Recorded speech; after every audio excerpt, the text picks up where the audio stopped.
No, see, believing me means nothing. Alright. Well, we're starting off with the trial.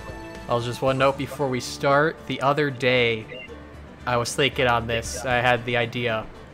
Is this whole thing just like a crime set up by Von Karma to make the perfect case? Because we just found out she's very obsessed with perfection. That'd be a pretty new low for her if she went to that direction. Would it? Almost like the second case was somewhat set up by her. I mean, at least she was kind of in on it until she didn't know about the face-off, though. Well, yeah, that's what I'm saying. She didn't set it up. She just worked with what she had. Whereas this one, we had, you know, because someone called Phoenix up. It's like, hey, you're gonna defend this guy. So that's why it feels like it could be an outside setup. Couldn't help but notice that the killer and Francisca are voiced by the same person. Yeah. That was serious. Hey, have you noticed that Edgeworth and Unguard are voiced? Whoa, hold up, bro. You're saying Adrian did it? Whoa. That's like, whoa. That's what it looks like. It looks like whoa. Dude, no way. That woman couldn't do anything like that, brah. Bruh. In court today, there will be a mountain of evidence that will implicate you. That is so not well, If brah. Von Karma was the final murderer twice. A mountain of evidence? Well, that is like, so not like well. father, like daughter. I'm certain there's someone out there trying very hard to pin this whole thing on you. Please, Mr. Lawyer Guy, dude, like I said yesterday, you gotta believe me, brah. I'm refreshing like a spring breeze, alright, dude? That's my catchphrase, right behind Stay Nickel. I can't let any sort of scandal ruin my image, man. I understand. Does that have like any more meaning in Japan? Like, it sounds more like a toothpaste commercial. Or like, I am in or like like five shampoo. I'm in like 5 toothpaste commercials, along with a deodorant and a hairspray, dude. Tastes like nickel. Praise like nickel.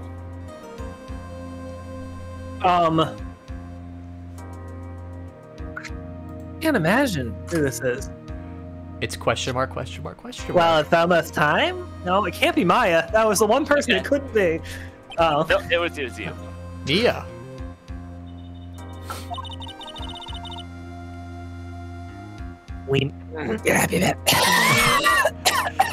That's fucking God, I didn't know Pearl was a smoker. Whoa, dude, need a lot of If I spend too much time in one body, then it starts rejecting me. We must get a complete acquittal today. Also, I know. boobalicious, brah. I can't focus on Maya's situation right now. Stop What looking did you at say, the rest, Shima? man. I said boobalicious, brah. Where'd this shit come from? Or Pearls either. No matter what, I have to focus on winning this case by the end of the day. She 18, brah? Definitely. Let's see. We got... I gotta make sure. I can't get involved in another scandal like that. Oh, that's funny. They don't even have Mia as a person. How old was Mia? She was in her 20s. Okay, so do we do an average of the ages or just divide by 2? I mean, okay. I think it's just her age. I don't try to make a joke of it. They can't ever leave the body or else it becomes retroactively illegal. It's interesting. We don't know what happens in there. Like, What, you think the fucking nut's gonna go into the spirit realm with them? alright, you don't have to do it inside them. On the fucking... But, I mean, surely it does, because otherwise... Surely like, it does go to the spirit realm. Yeah. Wait, I thought this was Mia, not Shirley. Okay, counterpoint, there was still blood when they shifted back. In the... I mean, it wasn't actual true shifting. But... Who and when? Counterpoint, huh? What? When was that? Huh? I think he was thinking of case 2, but that was... We saw that wasn't... Yeah, Maya. that wasn't actual... But they seem to imply that that all made sense. Oh, I see what you're talking about. Like, that's a different type of bodily fluid. blood. Interesting. Well, because it was on the clothes. But I mean, We're talking about Kane, yes. Anyway. Indeed. Well, let's get going. I'm gonna Kane. Phone. It's him. Sorry, that's probably me, bro. Oh, no. Boy! Oh, gosh. This is Wright. I mean, this is also Wright, the name, and this is Wright, This as is in you called the right number. Wrong, but this is right. Oh, good morning. This is it, Mr. Attorney. The day of the trial. Oh. Maya. She's unharmed, right? Oh, gosh. When I checked on her earlier this morning, she seemed a bit, how shall we say, tired? Oh, don't worry. People don't die that easily. Oh, I don't know. I've done a lot of cases that say otherwise. I'm Mickey Mouse. People will starve to death easily. Oh. Besides, what you really should be concentrating on is winning today's trial. Oh.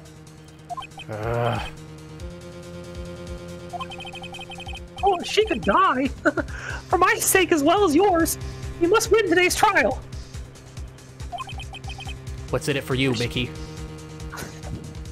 Syndication, which is why I sent you a little present this morning. Present? What in the world would you want to give me? It's not even my birthday. Oh, you'll figure it out once the trial begins. And even if you don't like my gift, I expect you to graciously accept it with today's trial, if you please. Wait! Click. The kidnapper sent me a present? It's not a present at all. Mr. Lawyer, dude? Who was that guy? He sounded intense. Is he the president of your fan club?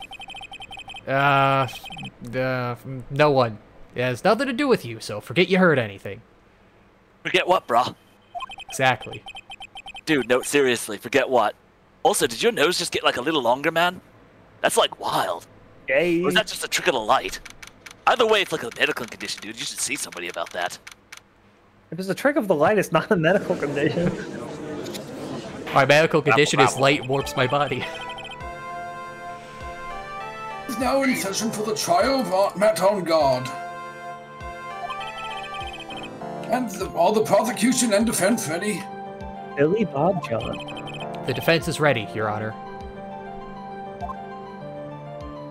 Hey, looks like I win. Fuck. That's how trials work. I say, Mr. Wright, what happened to Miss Von Kalma? Let me ask Mr. Wright. I don't know, Your Honor. Why are you getting mad at me? Yo! Oh, that's not me. Normally,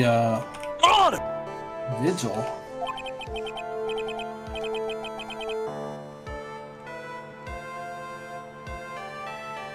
That's you. Please be quiet, bailiff. Court is in session.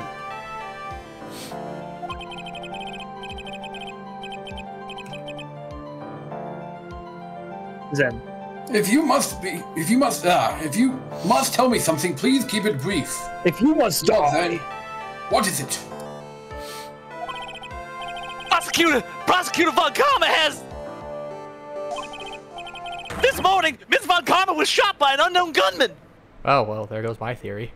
I've been snubbed in my own climax of my game. What? Shot? Rabble!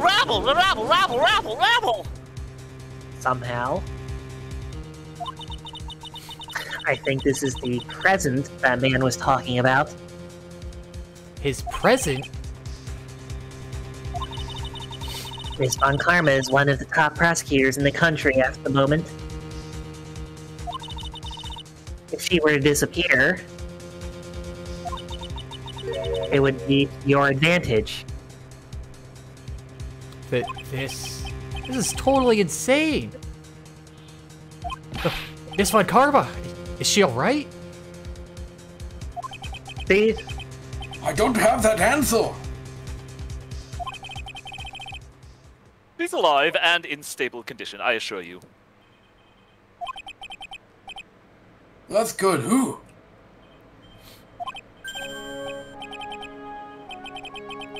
I thought he'd show up. I'm back, bitches! Your Honor. And now he takes my place! Shush you, you're shot. Let Big Brother show you how it's done. Due to the Isn't fair! Life's not fair. Cry me a river. Yeah, fair was the last case.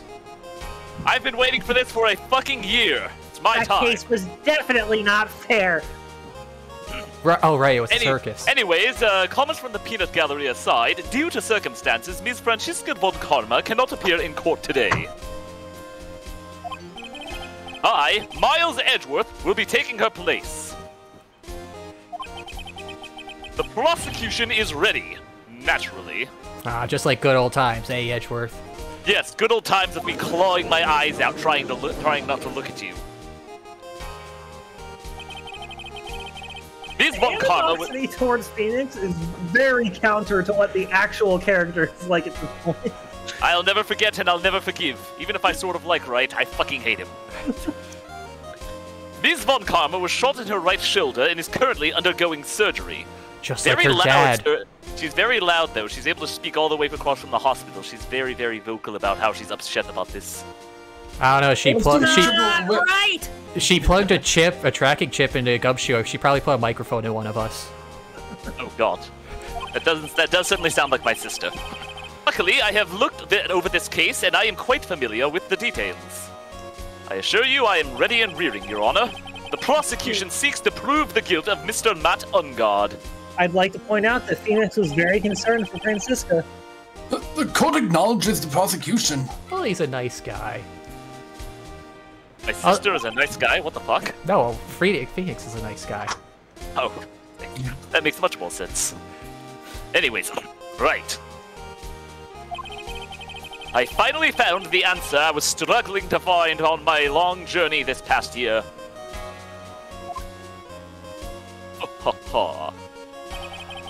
By the time this case comes to an end, you too will know the answer.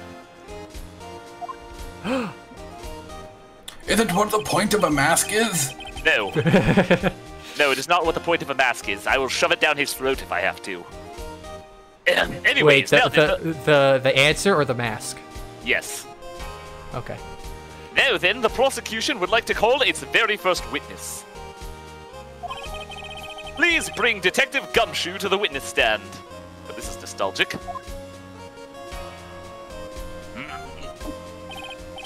Witness, your name and occupation, if you please. My name is Dick Gumshoe, sir. I'm pretty sure you know that. I'm a detective down at the precinct. For now.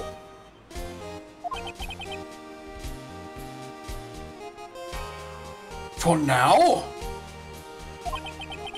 After this trial's over, I'm supposed to turn in my badge, sir. I done got whipped in a place I don't like to get whipped. My salary. Detective Gumshoe. Would you like to file a sexual harassment claim? The prosecution has no need for a depressed witness. Seriously, you're just bumming us all out, Gumshoe. I was in a good mood when I came in this morning, and now you're just bringing the mood down. Oh, I'm sorry, sir. Lift your head up and face forward like a proud officer, Detective Dick Gumshoe. Yeah, can't you give him his job back, Edgeworth? What? No. Why not? Yes, sir! I mean, yes, sir! Who needs a job when I got Mr. Edgeworth's approval? Now, let's have your testimony, shall we? I'm sorry, Wright. I could if I would, but I would if I could, but I simply do not have the authority to give policemen their jobs. That's really more of like the police chief's assignment. Yet he has the ability to control Is their the chief salary. still chief? Oh, that's not right, yet, no. That's right, the chief went to jail last year. I'm just making all sorts of strides this year, aren't I? If we want to explore the various facets of this case, we must start with that. The chief? Yes. You ready? Are you sure you're okay? This is going to be one very rough fight. Dear God, I thought I needed a lozenge. God, it sounds like she's trying to be the Joker or something. My corpse likeness is taking over Pearl's body. I'm a zombie. In your head, zombie.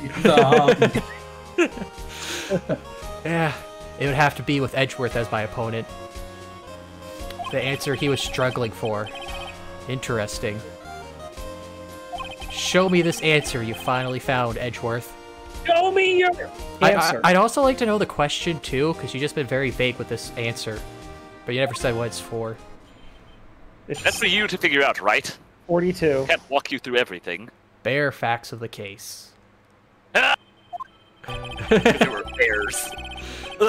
This murder happened after the Hero of Heroes Award ceremony, sir. The victim, Juan Corrida, was found dead in his hotel room. After looking into the cause of death, we believe he was definitely murdered, sir. Murdered to death? Murdered to death. He was murdered to death so hard he wasn't even alive anymore. Tragic. When I murdered to death. At first, we thought there was something suspicious about the empty guitar case. However, we later found out that the guitar case had nothing to do with the murder. Okay. That's an odd detail. Yeah, I guess I kind of went off on a tangent there.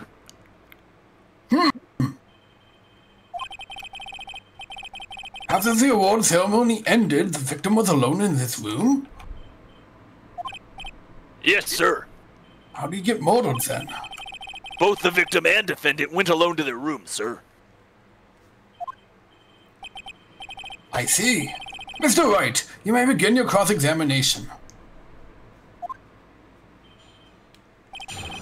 Alright. This murder happened after the Hero of Heroes Award ceremony, sir. Would you please give us a brief timeline of what happened after the ceremony? Okay, pal. The ceremony started at around 6 p.m. It ended around 8 p.m., and then there was a short break. A special post-ceremony show was supposed to start in the lobby 30 minutes later. And that's when the victim's body was found, correct? Which is to say, the murder occurred during that 30-minute break period.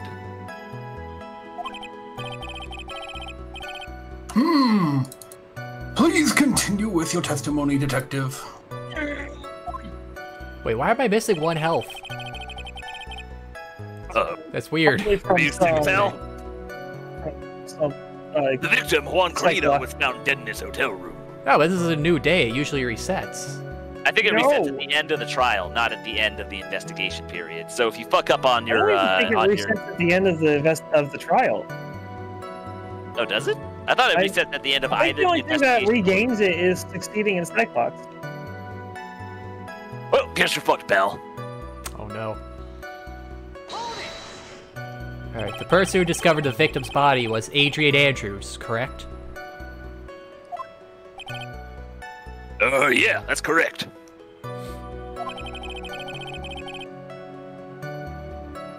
Well, who is this Adrian Andrews you're talking about? She's the defendant, Matt Ungard's manager, sir. She's a really pretty lady, if you don't mind my saying. I do mind. Oh, shit, don't cancel. Wait, hold on a second, I'm about to be fired soon. How do I give a shit about if I'm being canceled or not? Cancel is It's more okay, than we'll get fired. cancelled together. I wonder if she'll grace us with her presence. Yeah, she has really pretty eyes and a great pouty lips and just You a know, beautiful that's aura such a- about her, sir. The judge always has such a thing for pretty ladies. When the Well, I mean, who post-ceremony... I like When the- pretty men, too. When the post-ceremony show was about to start, she went to get Mr. Ungard. After visiting his room, she next went to the victim's room to get him for the show, sir.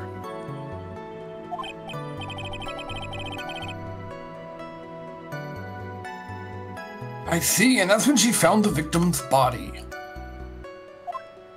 Yeah, I guess you could say she made him a little too stiff. I probably shouldn't joke about that. It was terrible. Yeah, let's put a pin in that. So the cause of death, wasn't that because Mr. Corrida was stabbed in the chest? Only a careless amateur would believe something's so brainless as that, pal. Seriously, quit your job. Don't quit your day job. Take a good, hard look at the crime photo. Yeah, just because you don't care about your job we work up, show you don't have to be rude. Of course I don't have to be. What do I have to worry about being courteous anymore? I'm getting fired soon. I'm a free man. The world is my oyster, right? Now, anyways, real pros' attention would be drawn here to this bandana. Banana. Snap, does somebody have some? Well, actually, it's a bandana, sir. That's the thing wrapped tightly around his neck, pal. Oh, banana. Oh, banana. I say yes, it's banana-scented bandana. It's had a banana-scented bandana. But what about the knife? It seems to have been stuck in the victim's chest on purpose after his death, pal. Oh, I didn't even notice the bandana before. We have a crafty moto on our hands here. Autopsy updated. Stabbed in after the fact. Don't let that trip you up, pal. That's a rookie mistake. You're no rookie, I think. I'm half and half. And why do you think that? Because it was empty, pal. Duh. The Dramming Ninja doesn't go anywhere without his bright red guitar. And we couldn't find it anywhere at the scene of the crime. Oh, then how about this theory? A game theory? Yes, Sans' nest. Oh god, how original. Who ever suspected that? I'm sorry, Your Honor, please don't penalize me. A fan really wanted the guitar and did the crime to get it. How's that? Well, we thought of that too, pal, but... But the only fingerprints on the guitar case was the victim's. only the victims, huh?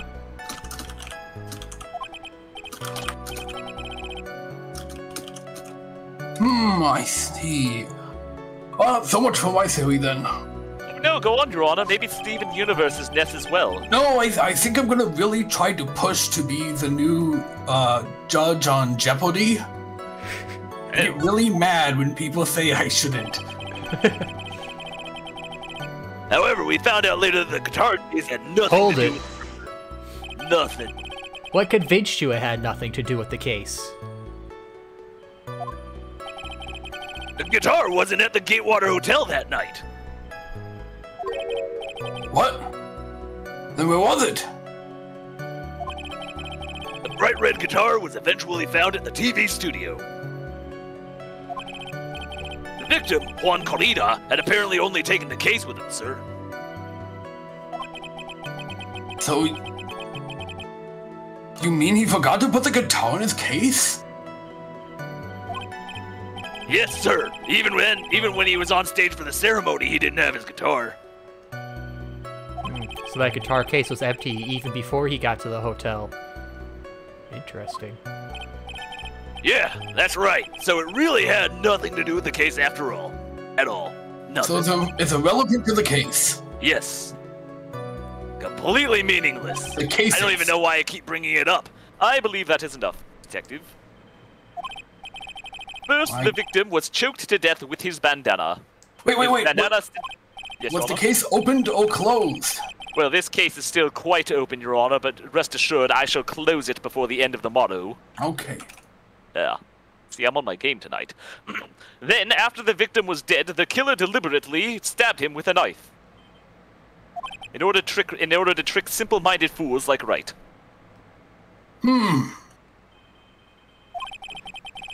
Which brings me to my next point. Why then did the police arrest Matt Ungard, of all people?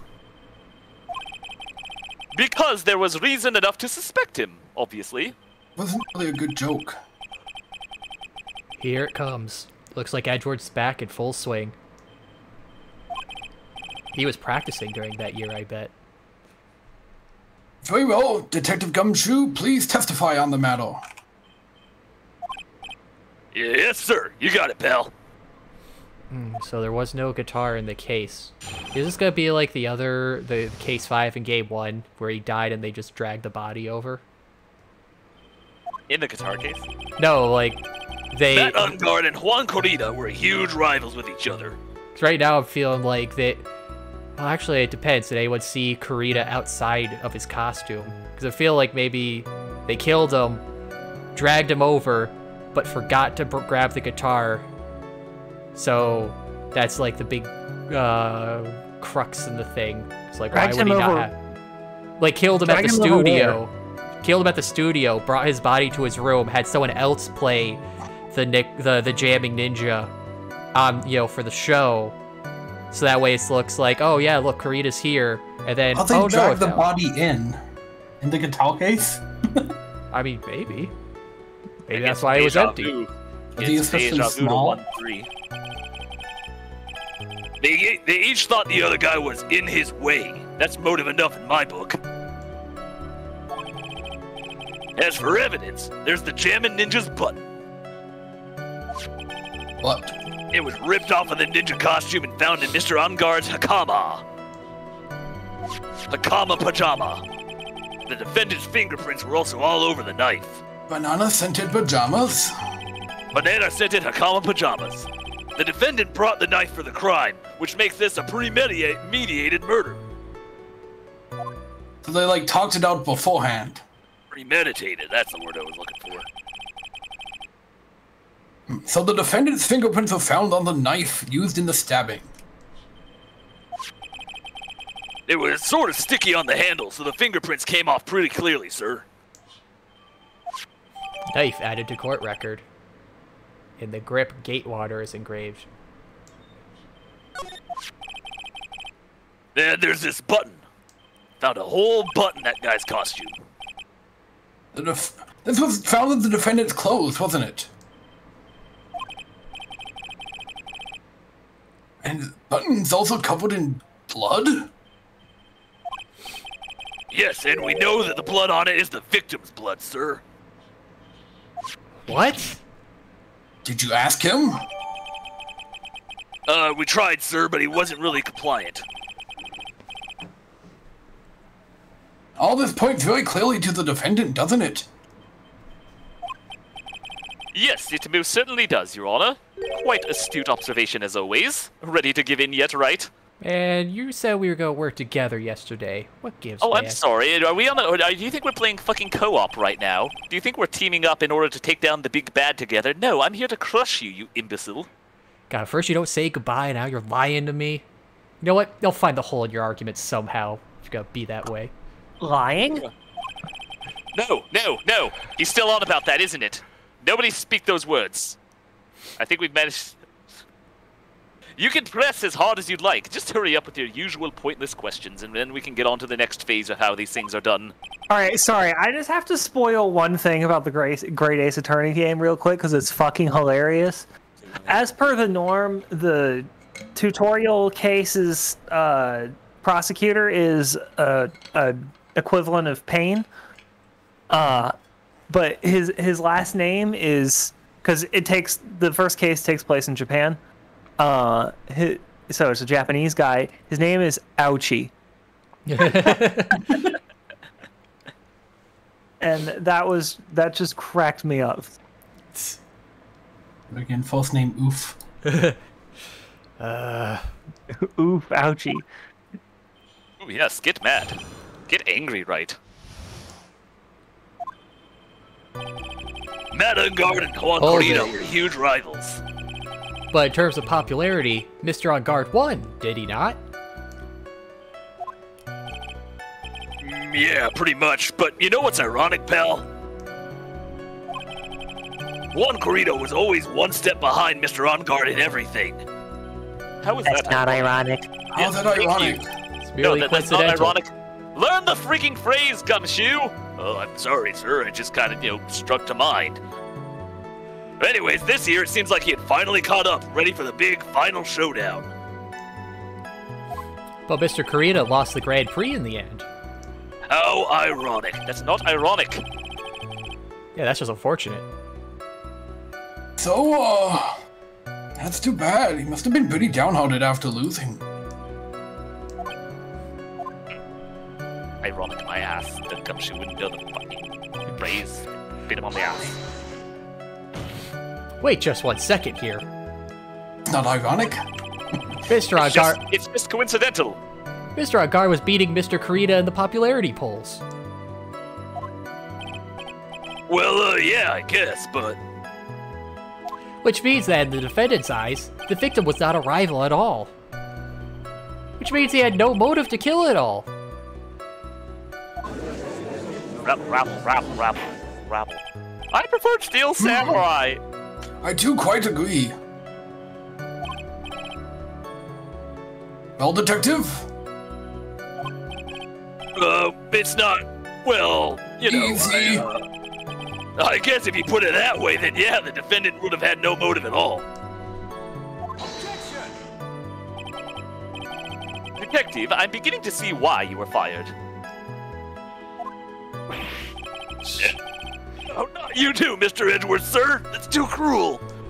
I'm just offering my opinion. I look forward to your pension negotiations, Oh, Gumshoe. Oh, guys. And I assure you that it will be not a pleasant surprise for you. Let's go You're past here to this offer alley. the facts and not your opinion, Detective. I don't know how you haven't learned that over a fucking year and a half. Soon he'll be going after his retirement fund. Oh, no, I already have that. I'm flattered you think we ever gave it to him. No! My 401k! You had a 401k? I like to pretend sometimes. Now, detective. Let's continue with the testimony.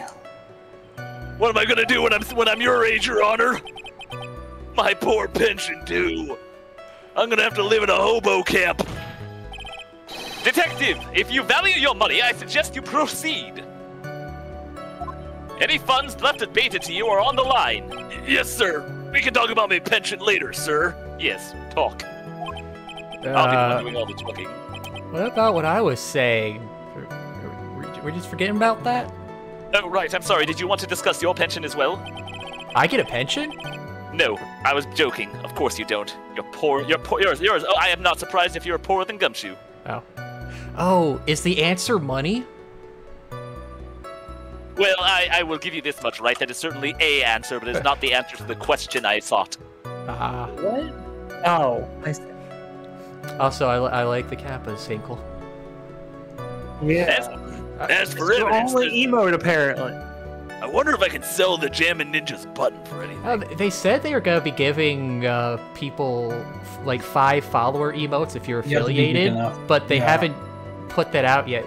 It's probably, they said before the end of the year. I'm going to need to think of 5 things now. As for evidence, ouch. Hold it. Do you have any proof that the button belonged to the victim? Huh? What do you mean, pal? Oh. Let me play it this way. I'm asking you if you have any evidence to back up your claim that this button was ripped off of the Jamming Ninja's costume.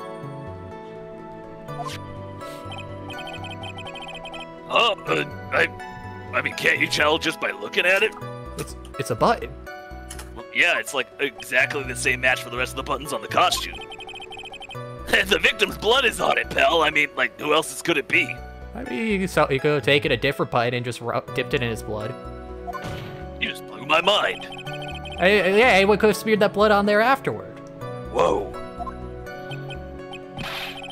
Mr. Edgeworth, help me out, sir. I honestly don't have a response to that. All right, I knew it had to be this piece of evidence. Now to reel this one in. Thread. Huh? The button was attached to the costume by thread, obviously. I mean, isn't that all buttons? Yes, obviously. And that thread snapped when the button was torn off. If you match up the ends of the thread on the costume with the thread on the button, big surprise, it's a perfect match. Does that answer your question, right? Well, yeah, that's it. They're a perfect match, pal. Yeah, I was just about to get on that. Well, I mean, all buttons use thread, right? Hey, Hey, yeah, but it was the exact same thread on the same costume, Bell. Well, I think he's also saying that, like, the rip matches. Oh no, I was getting at that.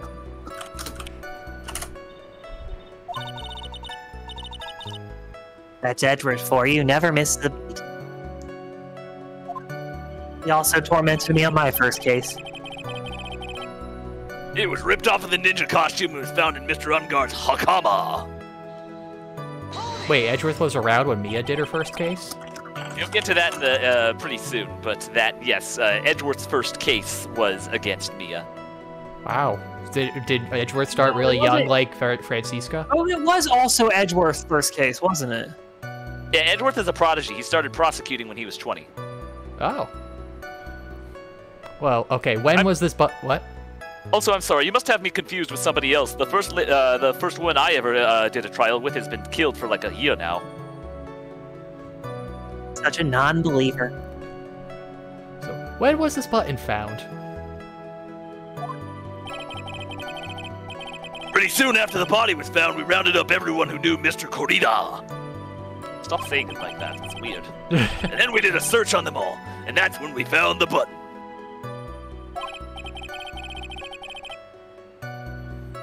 So it was almost immediately after the murder. Police didn't have the free time to lollygag and play tricks, unlike some people in this room across the aisle from me. Hey, is he trying to say something about me? The defendant's fingerprints were also all over the knife. Hold it. How are the fingerprints arranged on the knife? Huh? What do you mean, pal? By examining the fingerprints, you can determine how the defendant held the knife. For example, did he hold it normally or overhand? Oh, is that what you meant? Well, we didn't actually think of that. Man, you should be a detective. I can't believe the bumbling of this department. Hopeless. Absolutely hopeless. Were you paying attention to the testimony, right? At all? The defendant's fingerprints were all over the knife. All over. Listen to it carefully. Open your goddamned ears, or are there too many spikes in there? There's no way to determine how the knife was held at the moment of the murder. So, the defendant is the owner of this knife, then? No, the defendant bought the knife for the crime, which makes this a premeditated Hold murder. it. There's no way this was a premeditated murder, even if he bought the knife. Hurry, pal, this isn't some pocket knife. It doesn't fold, so it's not great for walking around with either. Well, this isn't good. If the prosecution could prove it was a premeditated murder, we're done for. Phoenix, Yes? shut up. There's something very interesting about what the detective said just now. Think carefully before it's too late. A button covered in the victim's blood, and a knife with on-guard's fingerprints.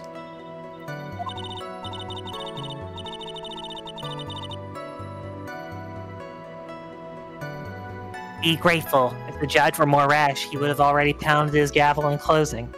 I use the cream for that. Oh, God. We're still in a world of trouble.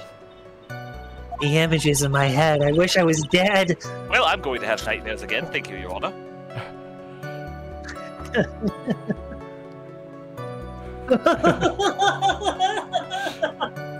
A bit delayed. I guess I had to get to him, though. It took him a while to get the joke. Well, before any battle, you must find your enemy's weakness. So let's find the weakness in this testimony, no matter how small it may be, okay, Phoenix? Alright.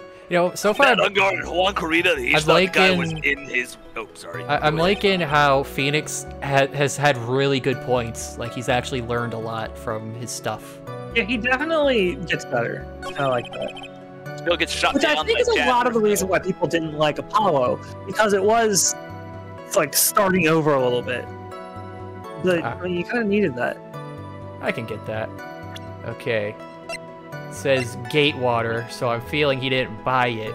It was the dinner knife. That's also why they ended up making Athena a little Mary Sue-ish, because they couldn't start over again, like with the protagonists. That would have been a little annoying. But she bumbles, so it's fine. Wait a second. What? So the basis of your argument that this was a premeditated murder is simply that my client bought a knife beforehand? That's right, pal. The defendant... Did not buy this knife. Huh? What you talking about, Wright? Take a good look at the handle of this knife, and you'll see what I'm talking about. Huh? This is probably a bad time to mention, but I can't read. Oh. I have the... Well, I can. I have eyes, and I can see with them, and I can read with them. I have a Gatewater seal. Yeah, it's my special power, actually. That's a Gatewater seal set into the handle. Gatewater. I think I've heard that name somewhere before. Was it in a movie? Yeah, it's a presidential scandal. That's the name of the hotel. The Gatewater Hotel. Uh-oh. SpaghettiOs. The murder knife was actually property of the hotel. Which means this murder was not premeditated. Is murder knife proper terminology? No. I don't think so. This is very true. This is very big. But it's not very big. That was last case. He doesn't look happy there for that laugh. God,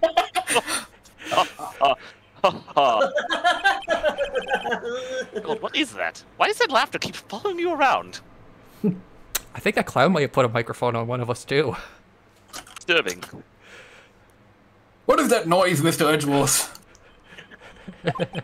Well, besides the sounds of the laughs of the dam, I'm sorry, but the defense is simply too careless. He hasn't grown up a bit. He's just like on his first trial. The laughters of the damned. He's like Little Wright. Nothing's changed. Just Little Wright making little mistakes. What? Oh, you get a tisking. I think whether the crime was premeditated or not has already been determined. How so? I admit this knife is hotel property. Well, I mean, you can't admit that. That's a straight-up fact. I'm simply stating the facts that it is hotel property. There is no one currently on the police force that is dumb enough to not realize this. Emphasis on currently on the police force. But I didn't. Oh. Man, gotta hit a guy while he's down, Mr. Edgeworth. Yes, always. The question is now, where did this knife come from? The hotel. Yes, but where in the hotel? Well, that's obvious. It came from the victim's, Mr. Corrido's room. Hello, sir. To quote Lex Luthor. General Kirby. Wrong! I apologize, Your Honor, but that is quite incorrect. Closer, but no cigar.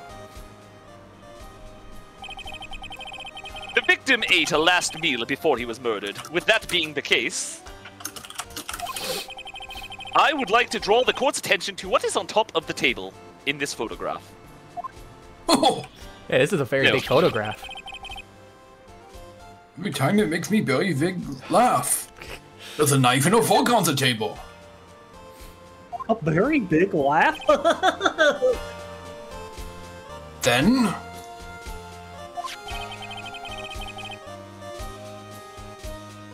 where on the world did this knife come from? My ass. If it pleases the court, And I know it does. Oh, I get quite the pleasure from it.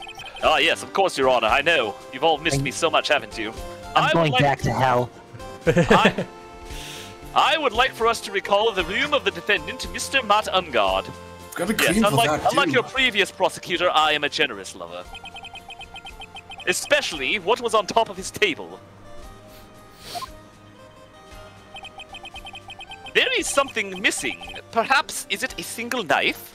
One of these things is not like the other. One of these things doesn't belong. Wait. It isn't belonging. What are you talking about? He has his knife leaning up against the couch there. We investigated the leftover dishes for fingerprints, and while we were investigating, we came to the conclusion that Mr. Matt Ungard's knife was missing. I wonder where Mr. Ungard had gone to the victim's room with the knife that he had used during dinner. And that's not steak sauce on the end of the knife. Why would he carry a knife on to a visit? To kill, of course. Maybe he was just really hungry and wanted to eat his dinner. He had 2 plates all to himself. How could he be hungry after that? There's not 2 plates in there. There are 2 plates in there, but there are 2 people in there. Oh, Adrian doesn't eat. She's anorexic. How do you know? I mean, that's believable, honestly. And with that, I believe the prosecution has proven, without the shadow of a doubt, this was a premeditated murder. Thank you. I mean, that doesn't mean it's premeditated. It could have been spur of the moment. Spur of the moment, Amazing, Mr. Edgeworth. he walked into the room with a knife and then spur of the moment decided to kill him? Well, yeah, because well, how far planning makes it premeditated? I assume if you walked into the room with the intention to kill, that's premeditated. Yeah, but What that's about only the like what, intention 5 to seconds. meditate? What were you gonna say, Kaz? That's only like what, probably 5 seconds? Is that really premeditated? Well, he left his room with a weapon, intending to kill someone. Yes, that's 5 seconds of planning enough. That's 5 more seconds of planning to I murder think than most people. premeditated just means it wasn't spur of the moment, and I mean, Like, it wasn't an accident. Premeditated means he wanted or to just kill like a somebody. moment of rage. It was like a deliberate choice. Amazing, Mr. Okay. Let the judge praise me, you fool! I just want to give him good boy points. Yes, I haven't had a gold star in over a year. I deserve my good boy head pats. He deserves no good boy points. Shut up, you're in the hospital. Get some rest, you stupid head. I'd say something meaner, but I don't like to be mean to family. Foolish fool. Unlike you. You're perfectly fine with being mean to family. Well, that's absolutely brilliant and a brilliantly clear deduction. Oh, thank you. Yes, that's quite gratifying. Thank you. It seems like Edgeworth had this plan from the very beginning. So Must have he done it. had it premeditated. It was a Indeed. premeditated murder of Dumb Shoes' good looks. Truth is, game was rigged And from my the wallet. start. This must be one of those traps, and I just walked headlong into it. Just like me. What? Hold down your pants. I agree with the honor. Yeah, this deserves warranted attention. It's a different kind of trap. It's jailbait. Oh no. Wait, no, she's 18, isn't she? Well, Yeah. I'm going back to the previous conversation of. Oh no, sorry, I'm being Maya, like Mia. Oh, okay. It sounded like your Francisco voice. Well, that's what I was saying. The 2 voices are basically the only difference between them is Francisca screams everything. And nasally. Wait, no, one's way more nasally. Yeah, it is higher The Mia pitched. voice is also pretty nasally. Yeah, but but Francisca's a one's lot way more- higher. Yeah. Anyways, a motor Sounds like screaming. with fingerprints and a button from the victim's costume. Quite a sizable amount of evidence here. I can safely say that any further deliberation is a waste of your honor's time. Although, I wouldn't mind if the defense were to present evidence not yet shown to the court. Any undisclosed items that we should be made aware of? Doesn't that go against your law? Right, for once, let's screw the rules. Evidence law. I don't think this is Edgeworth. No, I was joking, of course. Only show evidence if it's pertinent to the case. That's what I'm asking you, right? Do you have any evidence that is pertinent to this case that we are not yet made aware of? Evidence not yet shown?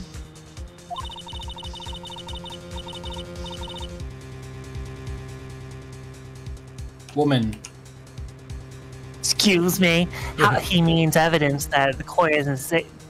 He means evidence that the court hasn't seen yet. In other words, new evidence. Just make sure it follows Edgeworth's law. What does the defendant have? What does the defendants have to say about this, Mr. Wright? Well... Phoenix, don't fuck this up. The judge is favoring the prosecution right now. If we answer with something wrong here, That gavel of his will be ringing out the sound of our defeat. he'll be pounding his gavel all day. Alright, just in case that's a 1 kill. We don't want to hear about him pounding his gavel anymore. Mr. Wright, do you have something important and necessary to present to this court? I feel like I have to say yes. There's one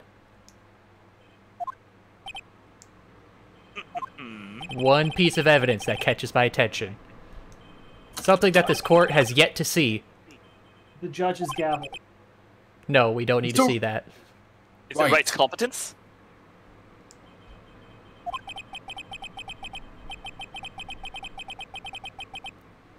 I will not say this I will not say this one more time. I do not feel this trial needs to continue at all.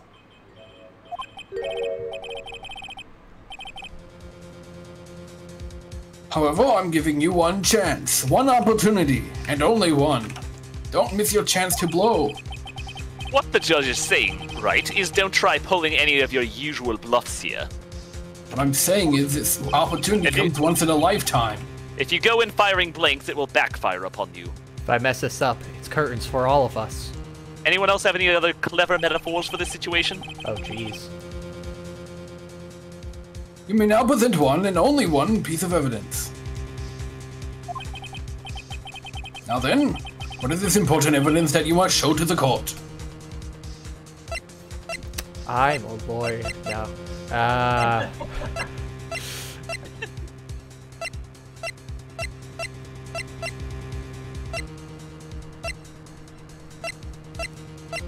I mean, would it be the... Is it gonna be having to reveal the whole Adrian thing? But I don't think that's quite it, because Adrian hasn't... I think it's just, what piece of evidence here have they not brought up at all? That is related to the room. The wine glass. Yeah, because that... Okay, yeah, because we're going off the other things. It has to be stuff that was mentioned or brought up. And this, we saw in, in there. Have you saved just in case? Oh, yeah, I did save. It's the wine glass, is it not? Please look at the photo of the crime scene one more time. The scene is a mess because of the victim's struggle against the assailant. The vase was broken. His makeup is all over the floor. These were all things that were at one point sitting on top of the dresser. Well, yes, I see your point. However, this glass that is sitting on top of the dresser is mysteriously untouched. Oh, so that's what the point of the glass is. The only thing that was not fallen over with everything else was this wine glass. This piece of evidence is more than strange enough to warrant further consideration.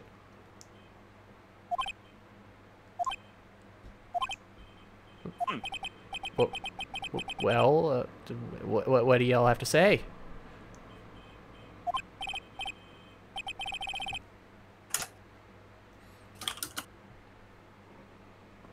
Oh, yes, well, it's a little peculiar, law.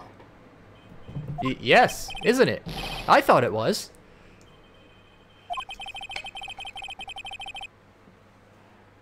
You can stop looking at me with those puppy dog eyes of yours now. Okay. Mr. Edgeworth? You can stop looking at me with your puppy dog eyes as well. Your Honor, I don't have the puppy dog eyes. I have the steely hound glare. There's a difference. Good Also- puppy. Who's a good boy? I am. I am a good boy. I am the best boy. What is it, Your Honor? What would you like to ask of this good boy? Your opinion. Ah, I do love giving those. You don't need my opinion, though. I don't think you do. Because there is no special meaning to that glass whatsoever. I have no opinion of it. What?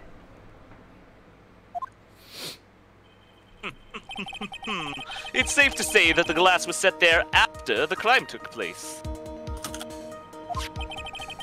By the person who discovered the body, Ms. Adrian Andrews, for example. She could have easily been so shocked that she set the glass down without thinking about it. Yeah, that does sound very plausible, Mr. Wright. Could Miss Andrews really have set that glass down without thinking? Nah. Nah, dog. If I appear weak here, the trial is over. I can look for my proof later. For now, I should trust my instinct and point with certainty.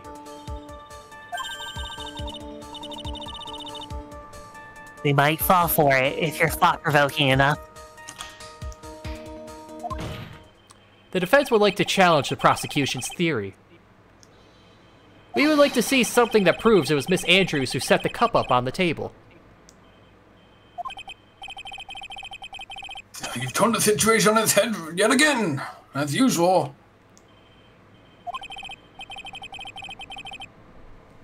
Mr. Edgeworth, do you have any proof to back up your claim? There's no way he has any. He's just bluffing.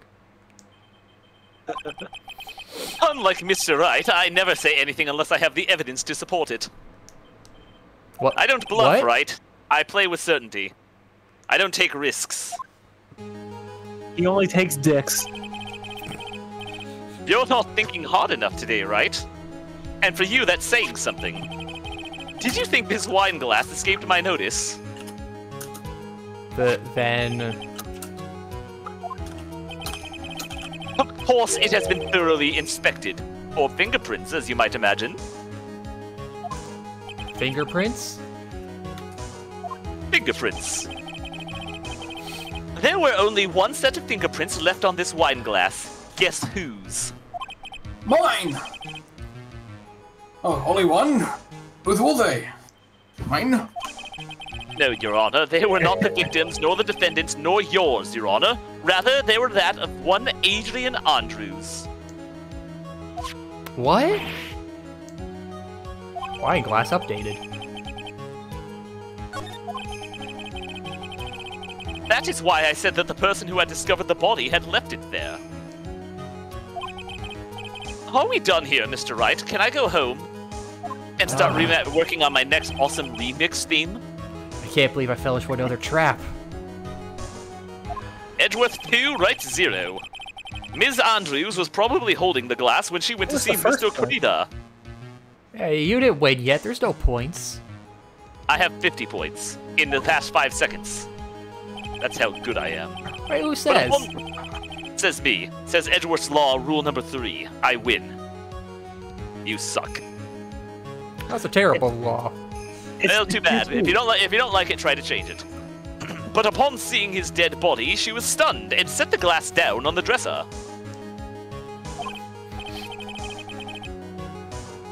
What you said does make a lot of sense.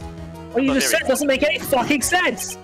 Tisk, tisk, tisk. Now do you see, Mr. Wright?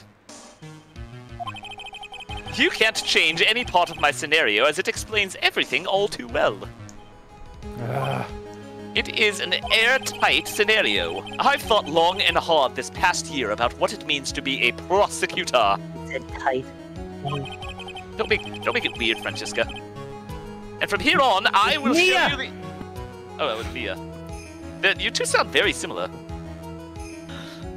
From here on out, I will show you the answer that I came to discover. Well, wait a second, Mr. Edgeworth. What are you doing here? What? Where am I? I've been here for the past hour. I think the prosecution has provided enough evidence for me to enter my verdict.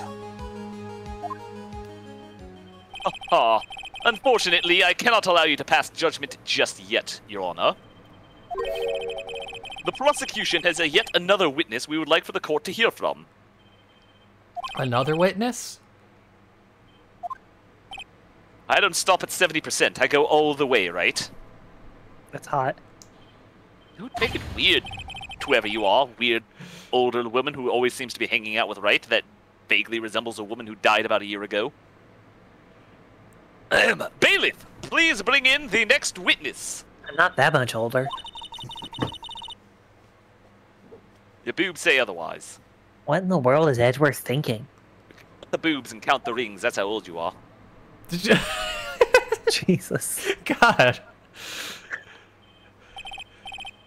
Now then, witness, please state your name and occupation. He does bring a point though, Mia. Maybe we should get you a change of clothes. I like the exhibitionism. It's kinda hot.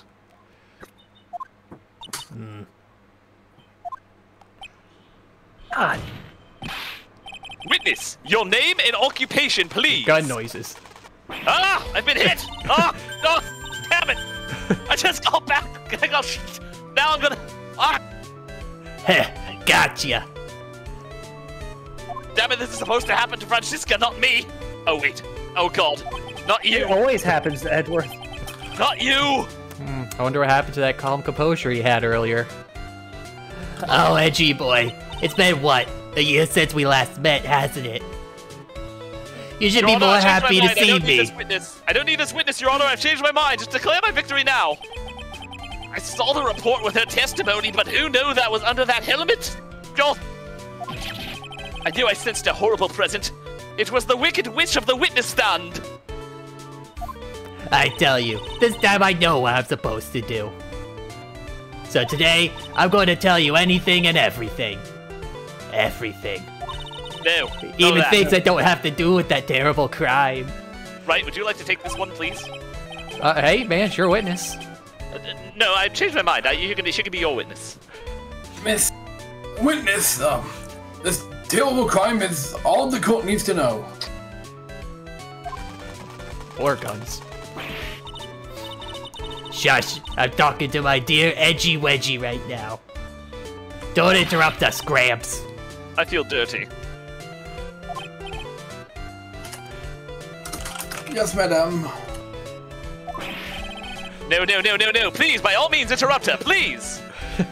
Interrupt her more. Don't let her speak.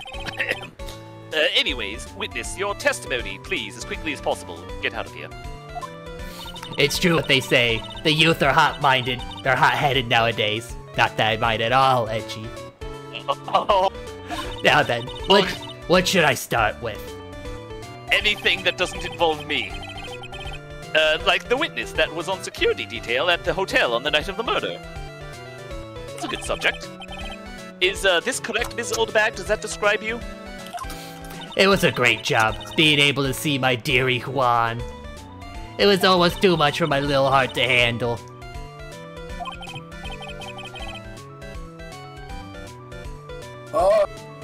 You mean you are a fan of the victim?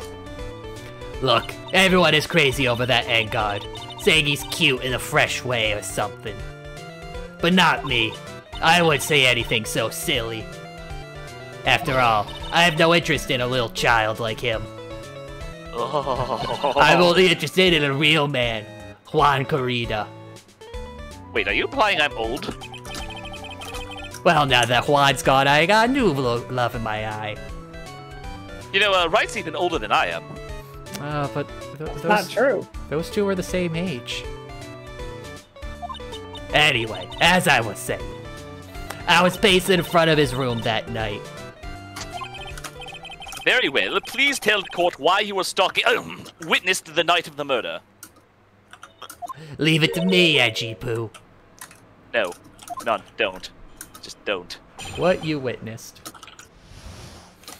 Anyway, after the ceremony, I went to pace around in the hallway in front of his room. there was something I was interested in finding out, you know. Well, since I was on the job, I made sure to keep a good eye out the whole time. That's when someone showed up. It was a man coming out of poor Juan's room. It was on guard, Matt on guard. He was trying to sneak his way out of Juan's room.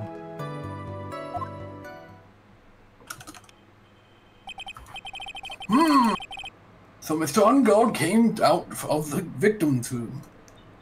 See? It has to be him. He's the murderer. He came out in the victim's room? Yes, and I think everybody should support him. Yay. I see. Yes. Well, Mr. Wright, you may begin your cross-examination. Cross-examination, more like. Oh. That's kind of phoning it in there. You're phoning it in. Anyway, after the ceremony... Hold it. This old bag. What was your post on that night? The lobby. I was supposed to help set up the stage for that trifling show. But I refused to help, I'll have you know. It was for that lead-headed samurai show. Heh, I even took out a few of the nails. Maybe it's a good thing the show didn't go on. Besides, that manager with the glasses seemed to be working hard at it without me. So I thought I'd take a break and spread my wings a little. And that's when you went to hang around the victim's door?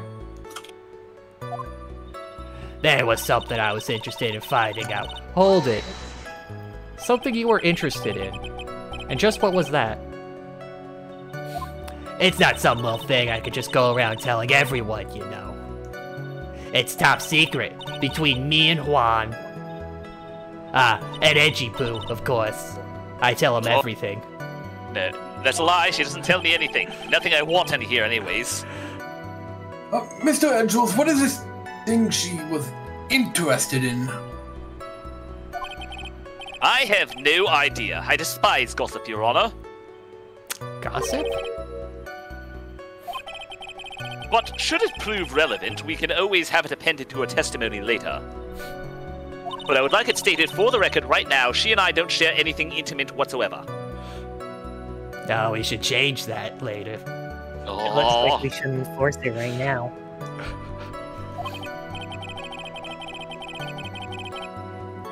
Stay in the vicinity of the victim's door the entire time? Well, since I was on the job, I made sure to keep a good eye out. Hold it. Oh, then would you tell us the number of people who went in and out of Mr. Kurita's room? I have no idea. I wasn't born so I could count things for those who didn't pay attention in class. That's why ever since I turned 20, I quit keeping track of how old I really am. So much sense. Oh, yes, that would explain. That would explain why your age was not included in the report. Let's cut up her boobs and count the rings. In any case, but this case in particular, the witness said that the witness then saw someone, correct? That's when someone showed up. It was a man coming out. Hold it. Who in the world was that? I'm not allowed to say. This sort of information has to be carefully guarded from the masses, Sonny. The man that came out of Juan's room. He was.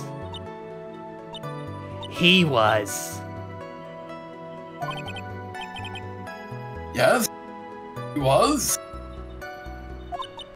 I'm too scared. I can't say his name out loud. What I wouldn't give to have Francisca's whip right about now. Well, I guess I could tell you, since he was such a bad boy anyway.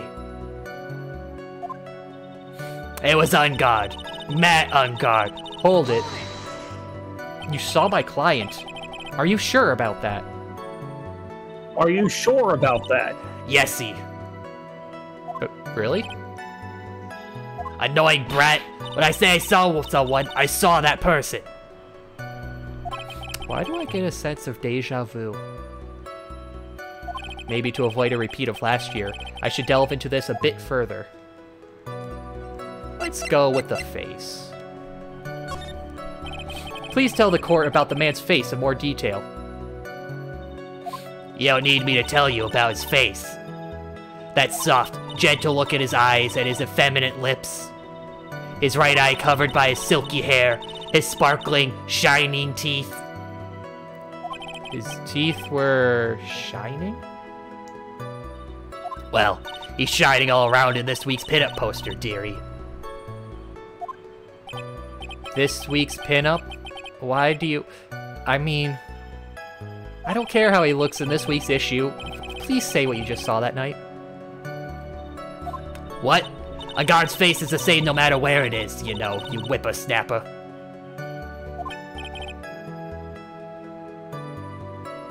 So Mr. Wright.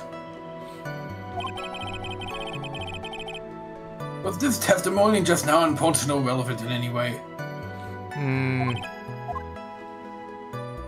Nah.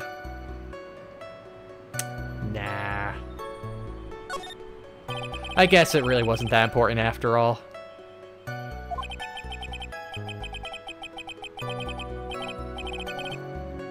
So, Mr. Wright, do you know why we say time is valuable? If not, I suggest you learn. You wasted 3 minutes of this woman's youth. That's more valuable than gold to me. Like 20 minutes of these, like, voice actors' time beforehand. Why do I suddenly feel old in the presence of her childish whining?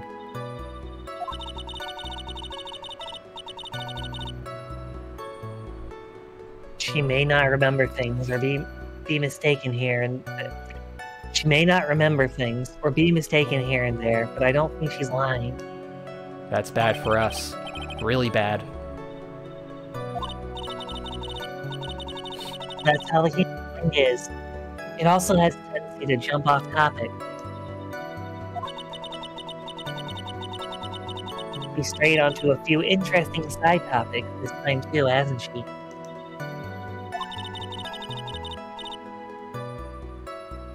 That's what makes her a sweet old lady, right? That's because you're not the one who has to question her. Anyway, after the ceremony, Oh, he looped back. Oh, okay. Let's get more details. Yes, yeah, annoying brat, deja vu. Let's delve. Deja vu. I've been in this place before. Please tell the court about the man's clothes in more detail. What a troublesome man you are.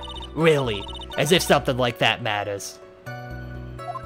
But it does. Now what was it? Oh, yes, it was that thing. What thing? That gaudy thing he's always wearing. That racing jacket. Ah, he was wearing that at the detention center too. That thing's meant for nothing but seducing women out of their pantaloons. Men. Right. Your Honor, can you please prevent the witness from ever mentioning the word pantaloons again? I don't want to associate the two. What's wrong with pantaloons? Nothing in particular, just when she brings Correct! So, Mr. Wright. Was this testimony just now important or relevant in any way? This one was. Of course it was important, Your Honor. Then perhaps you would like to point out exactly what part of that testimony was important. Don't you see it, Edgeworth? Your Honor, I request what the witness said about the jacket be appended to her testimony.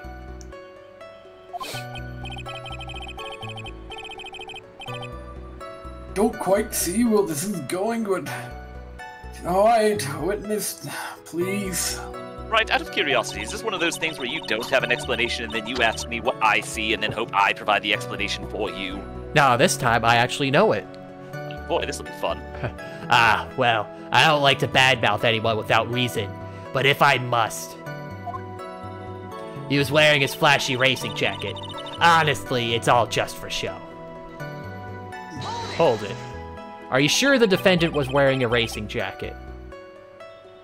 What do you think? It's not like I've seen him in anything other than that horrible thing. I'm sure he was wearing it. She is so sure of herself that's to the point of self-absorption.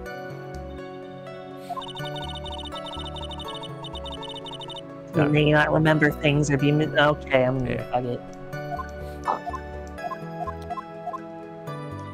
Okay, now I got good. So we present. The button was in the Hakama, but he was wearing his jacket. Miss Oldbag. What? Don't just say my name for no reason. Do you know what this is? Ah, it's button number 2 on the Jamming Ninjas costume. Now I know she's an obsessed fan. She identified it in a single glance. Give it here! Give it here! If you don't give it to me, I'll punish you with this! God, No, Wright, get down! Wow, she really is a diehard fan to want a button covered in blood. Also, oh, Edgeworth, you care about me. Yeah, but it's his blood. It like makes it extra valuable. Fuck off, Wright. I just don't want you to die before I defeat you in glorious, not combat. What do you call, like a fight between lawyers? There's a word for it. Litigation, and glorious litigation. This button was discovered on Mr. Onguard's body during a full-body search. See? See? This button proves beyond a shadow of a doubt it was that rascal Onguard. It was caught up in the pleats of his nickel samurai Hakama pants. See? See? And Onguard is the nickel samurai. Witness! Now, it may just be me, and I do have an active imagination. But just now, did you say that the defendant, Matt Onguard, was wearing his usual racing jacket?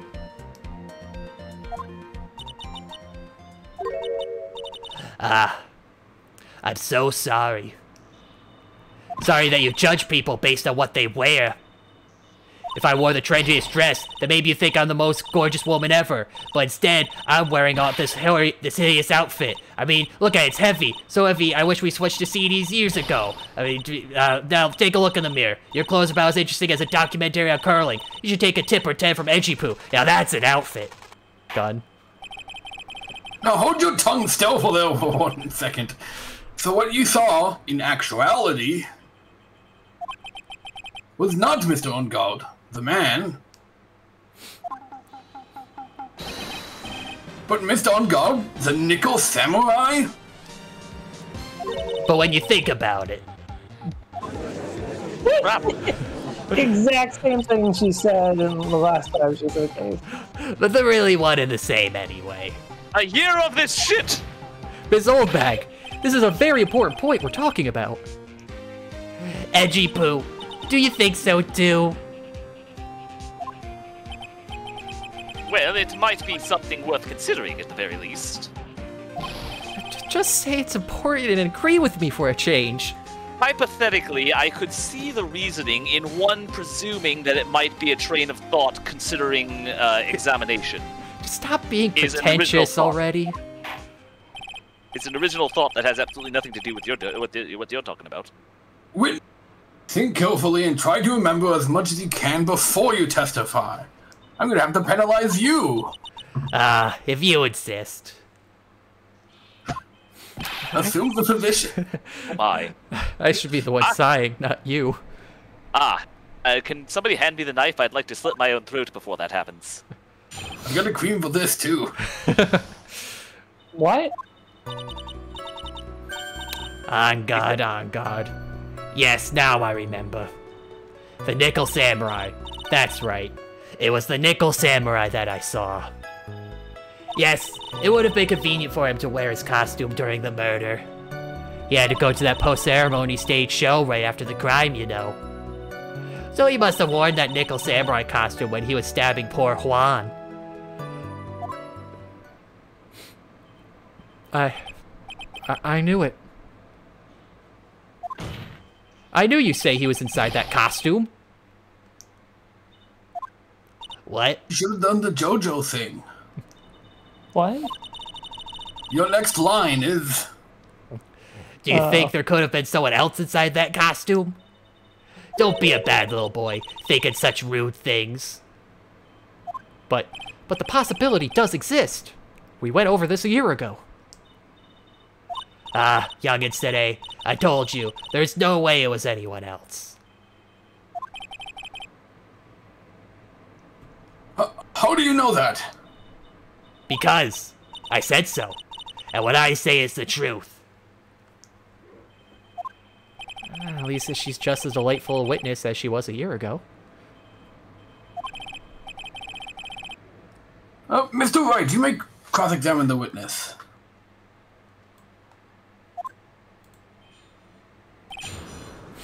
Who I saw?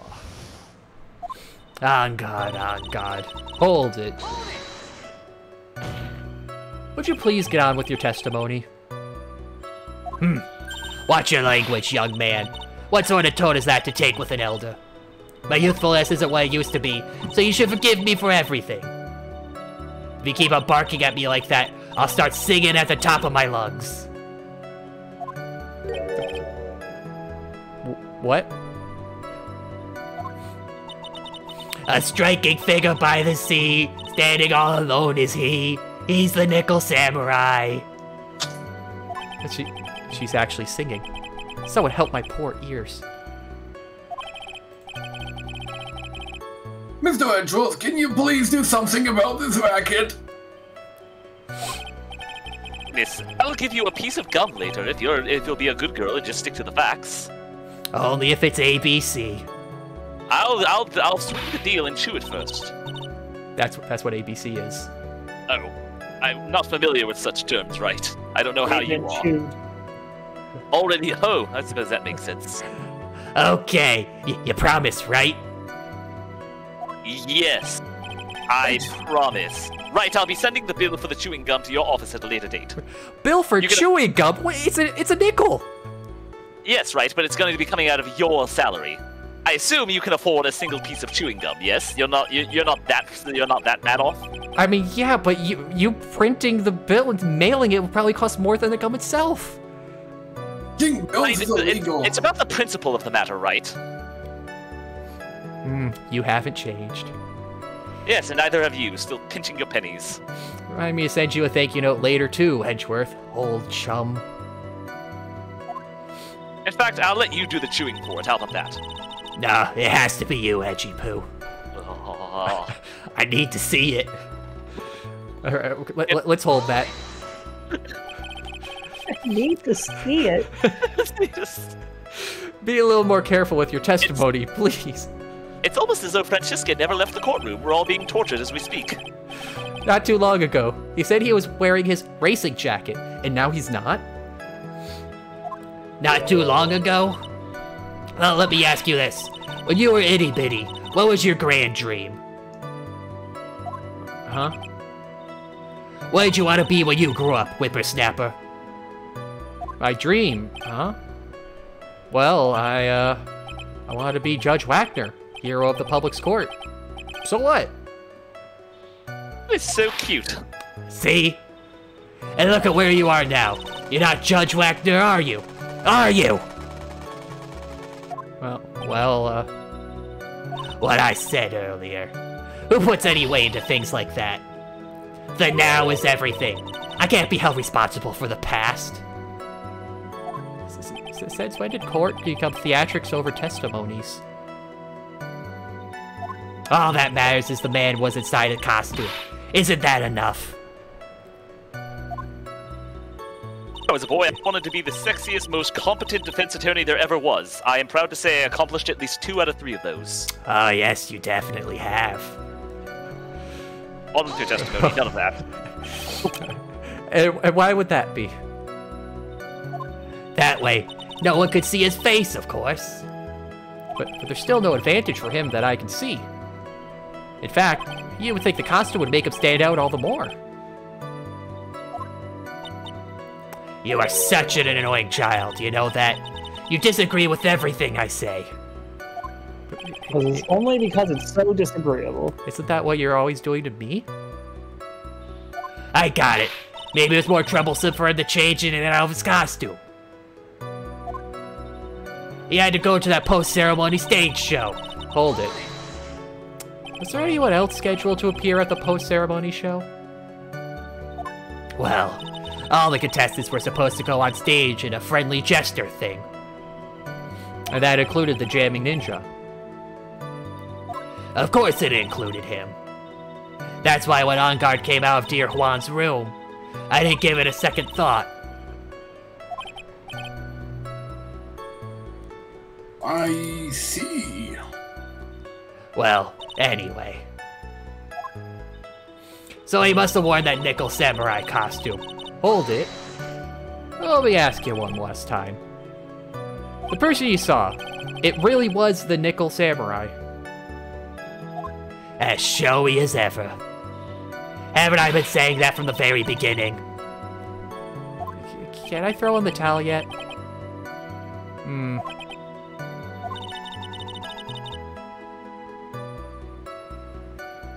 You'll need to think too hard on this one. Are you sure? Huh?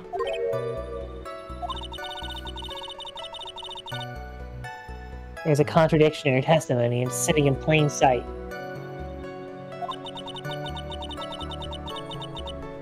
Question is what that contradiction means for us. That she's lying.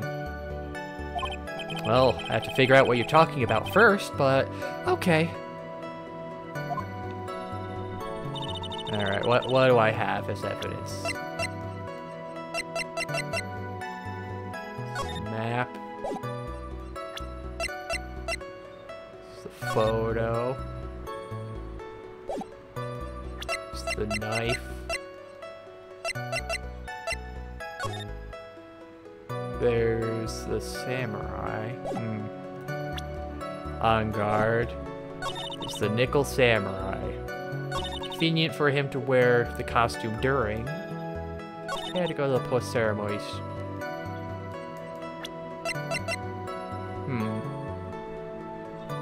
Must have worn. Okay. I mean, we have...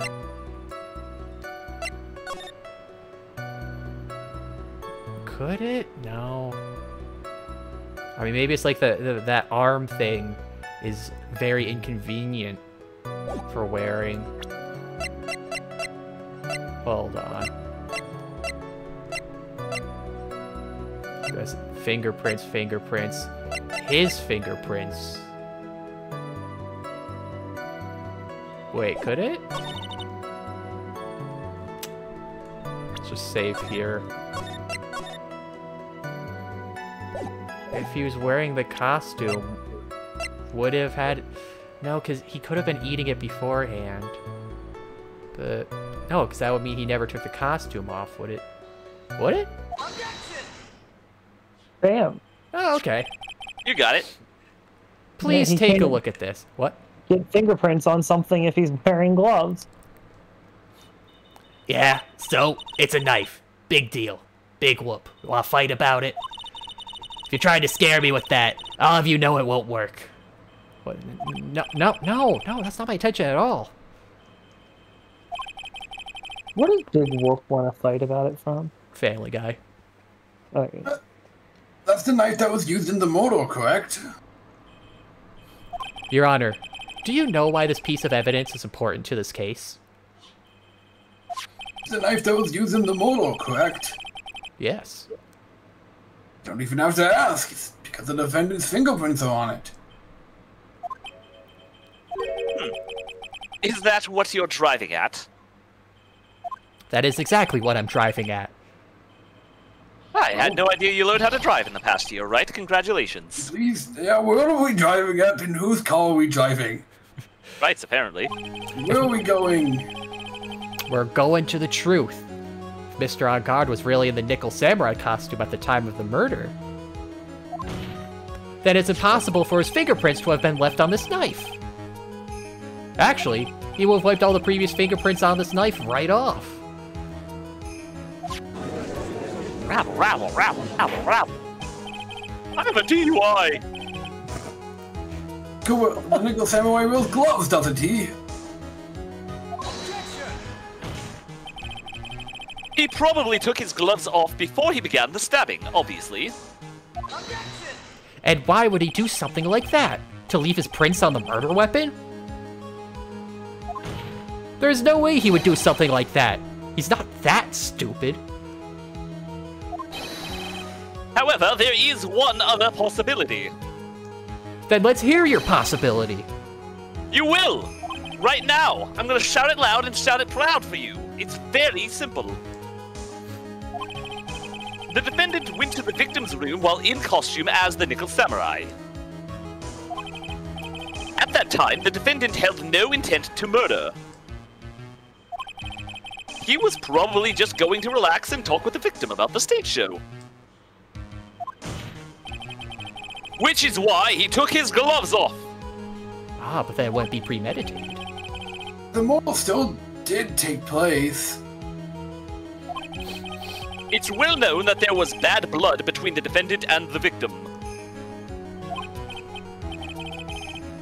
Yeah, I heard that before.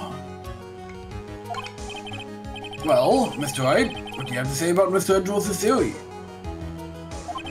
So let me get this straight. Edgeworth's theory goes like this. When the defendant went to the victim's room, he had no intention of killing him. Now, up to this point, are there any problems with this theory?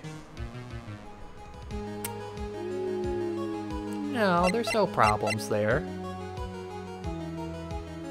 Can I say real problems with this theory?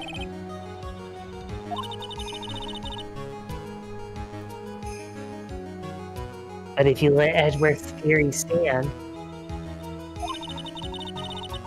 we're one very large step closer to a guilty verdict. For the court record again, take another shot at it. Yeah, I just have to think about it one more time.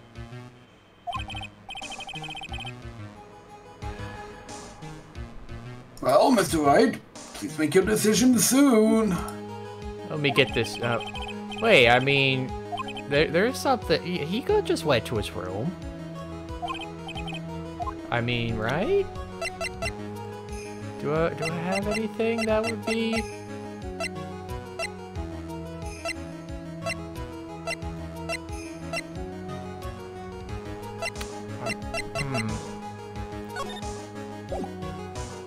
I got an idea of someone who hasn't played the games.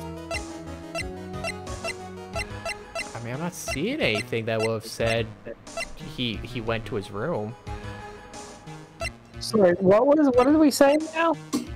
Well, I said there's no problems at him going to the room, but... Alright, so they went to the room for a friendly chat, is the current theory. Oh, so right. How could it have happened? Yeah, what is the hole in that theory? This theory contradicts something in an earlier testimony. What are you babbling about? Right, Your Honor, I believe Wright is speaking in tongues. Now, for argument's sake, let's suppose Mr. Angard was the killer. If that's the case, I think it's impossible for the killer to have gone to the victim's room without intent. Let's say, hypothetically. Oh, yeah, the knife. This knife. This knife was used by Mr. Angard at dinner. Yes? Oh, clicked on the wrong thing and now your cousin's very loud. There we go. We did establish that. Which means that if my client was, in fact, the killer, that he brought this knife with him when he went to visit Mr. Kurita. I suppose. However, you just said it yourself. At that time, the defendant held no intent to murder.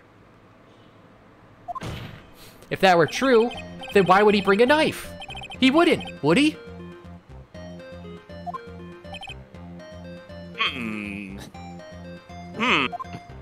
That's a head-scratcher. Which means, Mr. Edgeworth, your theory was flawed from supposition 1. Suppository 1. Rabble, rabble, rabble, rabble, rabble. And one more thing. If the murderer was wearing the costume at the time of the murder, then there should be glove marks left on the knife. Which means that the defendant's fingerprints shouldn't be all over it like bees on a hive. And that brings me to my final point. Really makes you think. The knife was planted by the real killer to hide their identity and mislead us. Rabble, rabble, rabble, rabble. Order, I say! Order in the court! Was this knife really planted by the killer?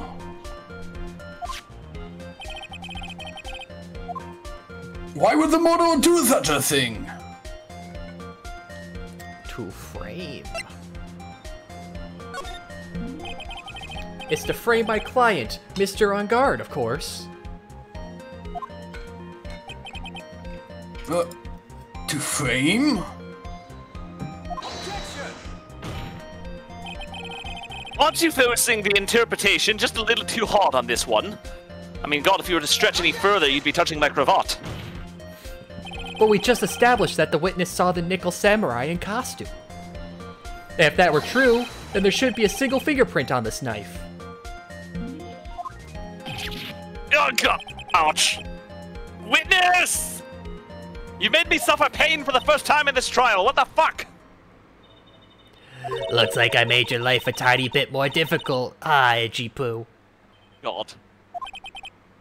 A lot more difficult, and not for the reasons that either of us would like.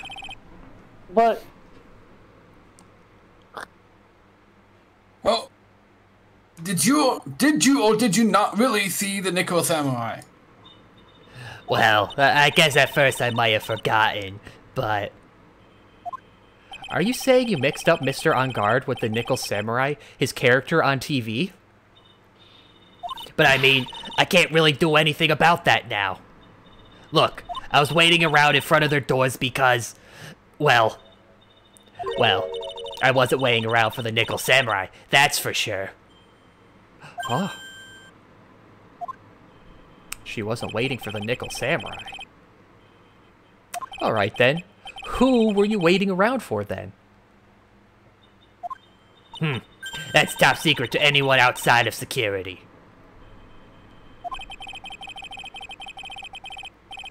I have a feeling that you were waiting around for Mr. Juan Corrida. Am I correct, witness?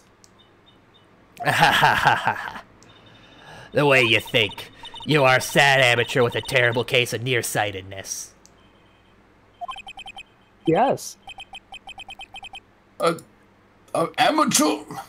Me? What am I an amateur of? So Old Bag was waiting around in front of the victim's room. But it doesn't sound like she was waiting to catch a glimpse of Mr. Corrida.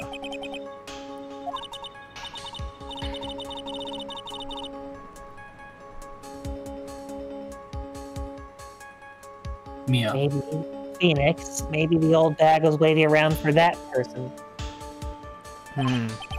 If that's who I think Mia's hinting at, it's certainly possible.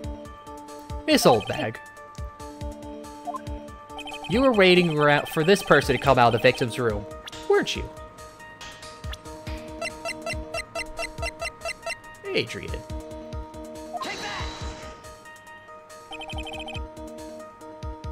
Who is this person?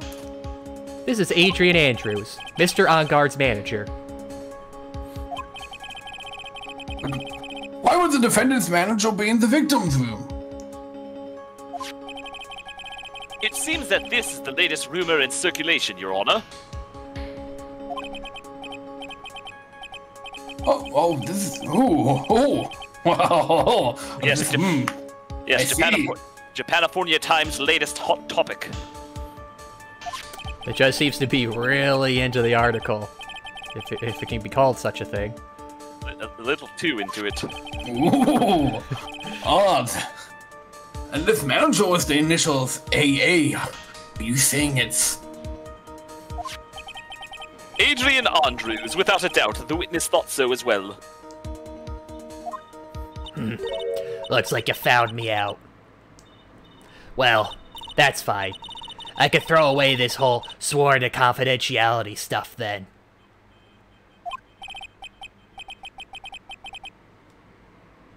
What in the world are you? What in the world are you? That's a question I think we all need answers to. Watch out, Phoenix. I've got a bad feeling about this. A very bad feeling. I got some information. Some very secret information from a very certain source. So that's why I was doing my own little investigation. In secret, of course.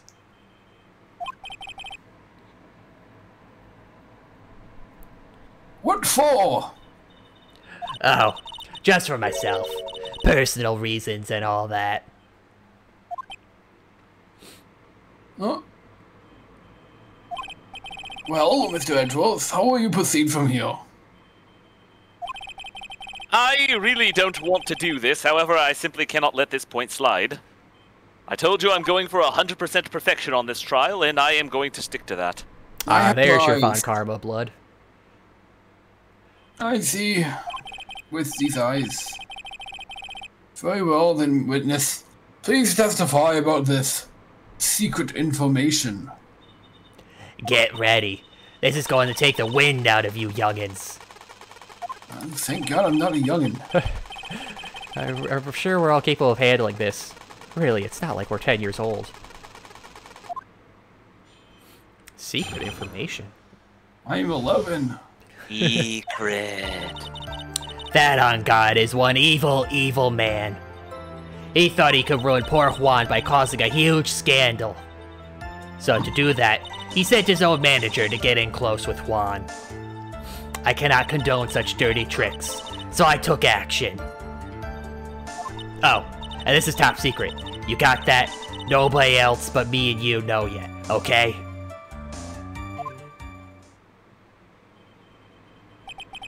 The defendant sent his manager? What a distasteful topic for this court. What? Nobody's above gossip. And isn't there a saying, the truth is never pleasant? Never heard that one before. Just, what about this Adrian Andrews person? We have looked into this matter, of course, and found that the truth, quotation marks, the article proposes is in fact baseless gossip. Mere haberdashery, Your Honor. Is it a haberdashery, a clothing store? It's specifically a hat store. Yeah, there we go. Oh, I thought it was like a synonym for general shenanigans. I think it is as Sound well. like it. I think they. Let me pull up my phone because those. It's like only like 2016, right? 2017. Yeah, haberdashery. Surely, I believe, yes, we've determined it is in fact the year of our Lord 2017. Yeah, it's really just small items used in sewing. Oh, yeah, it's just men's clothing and accessories. It's not specifically hats, I suppose. In British English, it's small items used in sewing, such as buttons, zippers, and threads and notions. So, if this whole thing is about a button, it could be relevant anyways. Huh, I meant it. I obviously meant it in that case, of course. The defendant's clothing. Yes, Yes. that was right. I don't have to improve my British lexicon. Should this be true, then this proves that the defendant did bear ill will towards the victim. So this means I have to smash this rumor once and for all. And make sure to smash that subscribe button if you're watching. Now then, Mr. Wright, you may cross-examine the witness. Who the devil are you talking to? Oh, I live stream all these. I don't think that's legal, sir. Yes, XX that seems Judge extremely- Long Dick _ XX. There's only one underscore on one side. The underscore isn't on the other side. This seems exceedingly unethical, Your Honor. Nah, but think about that content, bruh. Also, is that even accurate? The old bag seems rather. You want to see No, I was excited just right now. the Enough username? about your gavel. The Long Dick of the Law. That's right. And On Guard is nothing but your average foul-blooded youth. Gosh, brah. Well, as the old saying goes, you gotta burn old bags with fire. What saying is that? It's a Wright saying. Alright, time to fire up the afterburners and hit the highway to the danger zone. Right. Other quip. Highway to the danger zone. Da, da, da, da, da, da, da, da. Where did that come from? Maybe they got speakers in here too. Can't just say something like that without proof. That's just slander. But it's true. That woman was getting intimate with poor Juan. Look, it says so right here, doesn't it? Manager to the stars, Miss A.A. But the name of the magazine this came from is Gossip Land. What? Are you saying that gossip is all just a pack of lies? What do you know? I suppose next you'll swear to me that the news is 100% truth. I've been hearing about that fake news. Got a point. Honestly, Sonny, you can't discriminate between the news and gossip. Back in the day, back when this was written, that was meant to be a joke. It's aged It's very meant, weirdly. it's meant to demonstrate They how age. unreasonable she is. Would this be aging like wine or aging like milk? I don't know. Milk wine. Ugh. Well, yeah, you know, discrimination's bad, Mr. Wright. I'll be the first one to say it. Discriminate? When did I do anything like that? The first one to say it, Your Honor. Yes. Anyway, a guy will never get me to say touche. Haha. He thought he could ruin poor Juan. Hold it. A scandal? What do you mean by that? Don't on your feet. You're a dimwitted one, aren't you? I can't believe you don't know what a scandal is. Honestly, Well- what are they teaching kids in middle school these days? No, I wasn't asking what the word scandal means. Even I know that much. Yeah, haven't you seen any of his trials? Come on, Edgeworth. That's not cool. Oh, come on, you can take the bants. Well, that Hungar thought he could own a monopoly on popularity. So to do that, he sent his own manager to get in. Hold it. You don't have any proof that Mr. Ongar did any such thing. You must be suffering from shock. The shock of hearing the truth. And now, since you're in so much shock, you can't do anything right. It's a lot of shock. But everything I do is right, because that's my name. I can't do anything, but boy, I wish I could do something about you. Alright then, Sonny. Show me what you got. Can you show me proof that Ongar didn't bear any ill will towards Juan? Do I? No, I don't got anything. I'll decline that. No, I don't have anything to offer. See, just as I thought. And you were lecturing me about saying things without proof. You're just giving me a free pass to say what I want, whatever I want, silly boy. Maybe I'll say that word all the youngins are saying nowadays. Oh no. Oh no. Me and my big mouth. You gave her an inward pass. That's the way the cookie crumbles. For you, anyway. Cannot condone such dirty tricks. Hold it. So, what do you mean by I took action? Like I already told you, I was lying in wait close to the crime scene. Once that slimy woman came out of Juan's room, I was going to capture her and teach her a good lesson, something you youngins need. Huh? You were going to teach her a good lesson? In trickery? I was gonna make her eat the damaging beams of my ray gun. Like this. Damaging beams? I've had a few of those in the past. I don't No. get Well, Taco Bell. it was Damaging beans. It was too bad that woman didn't Oh. come through the door that night. Oh, and this is top secret. You got that? Hold it. Honestly, toilet humor, Your Honor, that's beneath you. Above all of you. Wait. What? Like, physically higher than you. I'm a busy woman. Tea time with the kids is over. Secret information that no one else knows yet. If that's true, then how do you know this secret information? Huh? Well, that's because I'm a pro.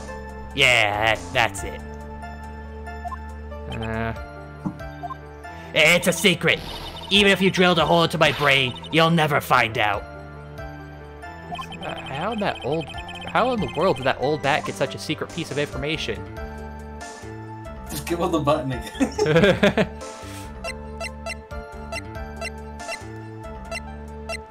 Well, let's press further.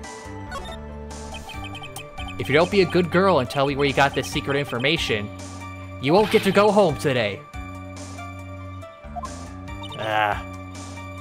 Edgy Poo, what are you doing? Help me! What do I have to do with any of this? He's the one who's trying to punish you. Just do this for me. You'll get your reward. No, I'll do anything if you promise not to reward me. I do not want your reward, but you don't leave me much of a choice in any case. There's your objection. Hope you like it. It's the one you'll get. The witness could not have gotten her information... Misspoke. The witness could have gotten her information from anywhere.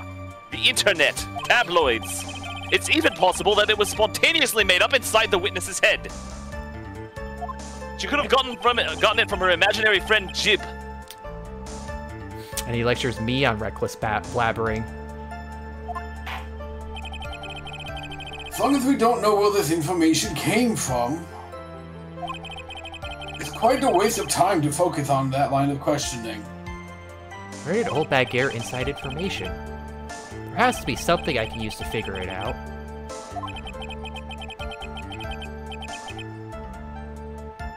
Sounds like just another. Oh wait, no, tidbit of this is gossip, Phoenix. doesn't it? Sounds like just another tidbit of gossip, doesn't it? Yeah, it's weird that it moved to her for that. But you can't just ignore it either. It makes your client look bad either way. Well, I don't think I heard anything really out of the ordinary just now. There has to be something we can catch her on. Yeah, and when I find it, I'm going to press the heck out of it. Okay, so do I have any... Oh, I mean, here's the clipping. Where would she have gotten... Would it be... No, I can't really show that because that wasn't brought up in the thing yet. Would it just be pointing out Lada, maybe? Let's find out. Press. Alright. Hold on. I don't got time for this. We already went over this before. Yeah, but I got newer information now. Let's... wait and see. Yeah. Present evidence, maybe? So no one else is supposed to know this secret information, correct? If that's true, then why do you know it, Miss Old Bag? Well, why are you looking at me like that? Stop it! Witness! I hate to say it, but this is how you came to acquire your secret info, isn't it? Alright, good. Yeah, let's just try pointing out, Lada. Objection. You call that proof? It looks more like proof of spite towards the witness. Honestly, what's your deal with her, right? It's so fucking... It's just so antagonistic. It's sad, really. If you have nothing to back up your claims, then they are no more valid than the gossip she spews. Well, objection sustained. Thank you, Your Honor. Witness, please feel free to ignore the defense's gesture of ill will and continue. Okie dokie. See? Nothing can get me down. Great. That did nothing but set me back a few minutes of my life. obviously bullying the elderly, right? What lows will you not stoop to? You're on the right track. Because I know it's definitely got to be the camera, but the camera hasn't come up yet, so I can't really show it. Why not? Well, because the whole Case 5 of the last game was about that. But we're talking right now about where she would have gotten the information from. Oh.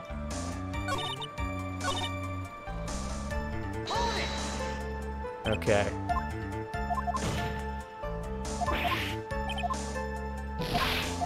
Okay, let's present this. Alright, old bag, I know where you really got your thing from. Okay. The investigative photography. What? They should have allowed you to do either. You were on the right track. Yeah, see, I didn't want to do the camera because it hasn't come up, so that's why I thought the profile would have been better, because she was around at the time. The investigative photography. She would have gotten the information from the paper inside it, yeah. The investigative photographer. Lot of heart.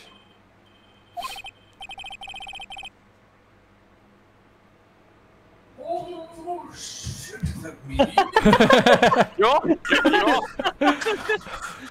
Oh, yes! I remember that mischievous goal. That was from so far away. Man, that stand is really high. She reported that she had lost a certain note when she had written to herself. I have wireless headset. I can hear it. She reported such a thing. On that piece of paper, she had written down some of her her impressions about the relationship between the victim and Miss Andrews. What? Outrageous ideas, you say? No. I said impressions very clearly. Then, and everything written on this piece of paper is completely meaningless? Ah, that's it. That's the note. No. You see, this is something completely different. This is my top secret list of groceries to buy.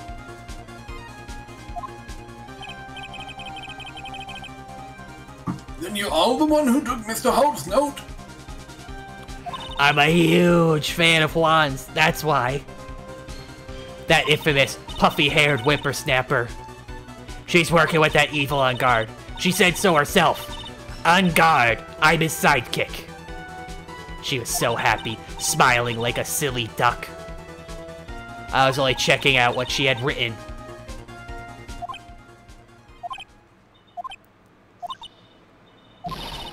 Edgy Poo, you believe me, don't you? Leave me out of this! Leave me out of everything! I'm only trying to help out like the angel I am. It's only one little piece of paper. I've never taken anything else before. You really should come with a supply of cheese to match your vintage wine!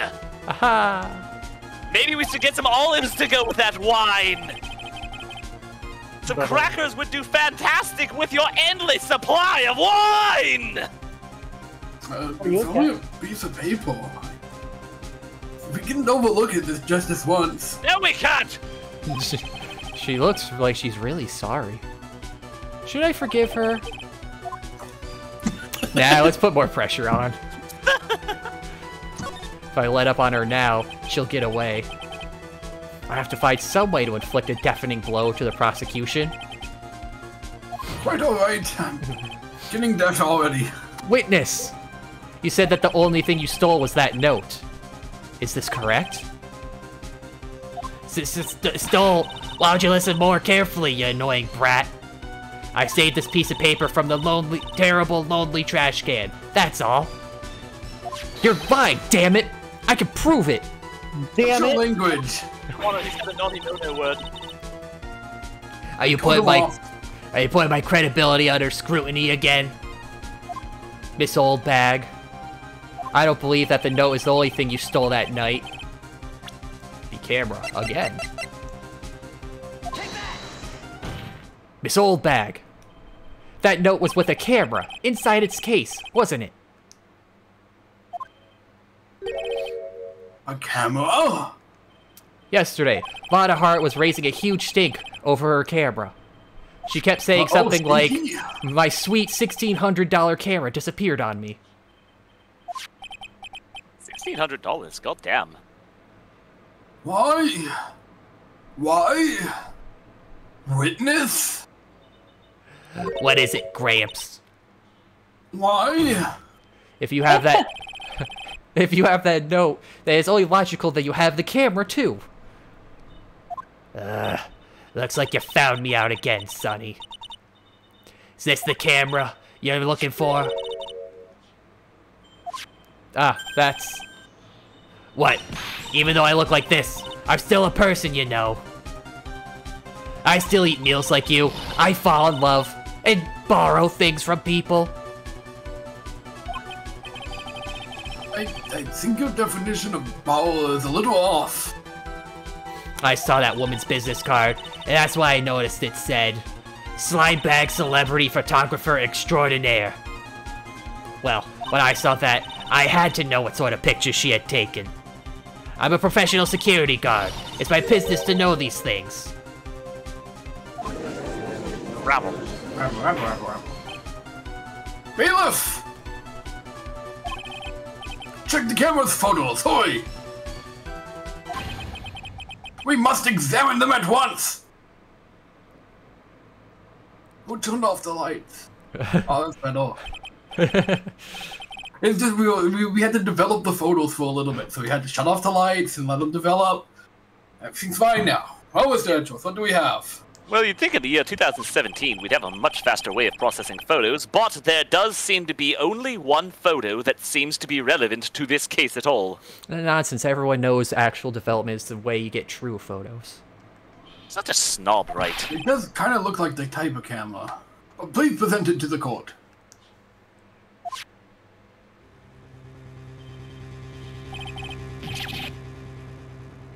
This is the Nickel Samurai! See? I told you. That's the guy I saw. This proves that the witness was not lying only about this matter. Lada's photo added to court record. What does this all mean, Mr. Andrews? This photo by itself does not prove that the person in it is the defendant. However, in his own confession, Mr. Ongard clearly stated that at the time of the murder, he was still in his Nickel Samurai costume. If that's the case, then this Nickel Samurai is... Indeed. The defendant, of course. What if I grab one for once? And how did this come to this? How did it come to this? I think this brings us to the end. We've examined every piece of evidence thoroughly. Final comments, Mr. Wright? The court will consider them if you post them below and hit the follow button. Now, before we close... I mean, Your Honor, I'm sorry, I'm so used to yelling it right. Your Honor, stop shilling your stream! Please like, favorite, comment, and subscribe to my YouTube. Do you agree that this photo is decisive evidence against your client? Did you hit the bell?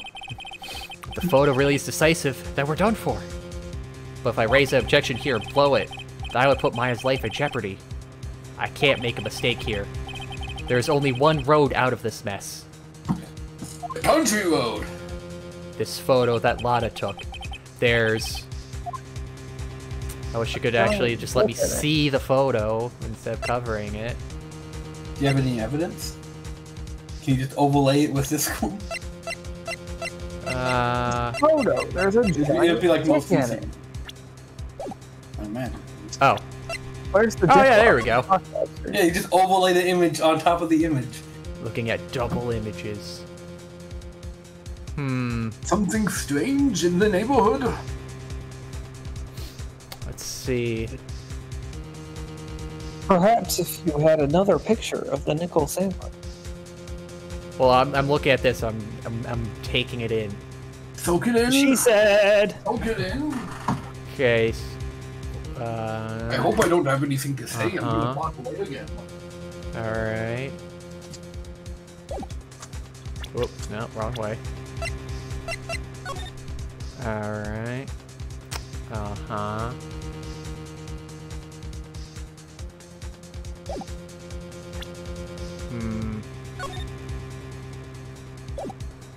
Wait.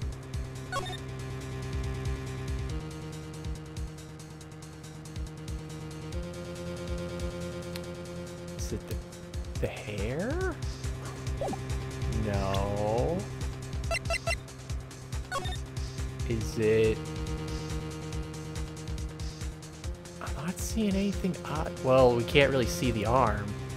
The robo arm.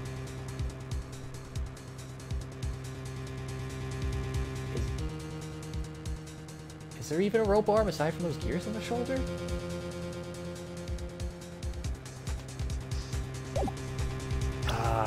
Well, I could save here at least. I'm just gonna say there's something strange with it. There has to. There's something strange with this photo. I knew this was coming, right? I saw this coming from a mile away.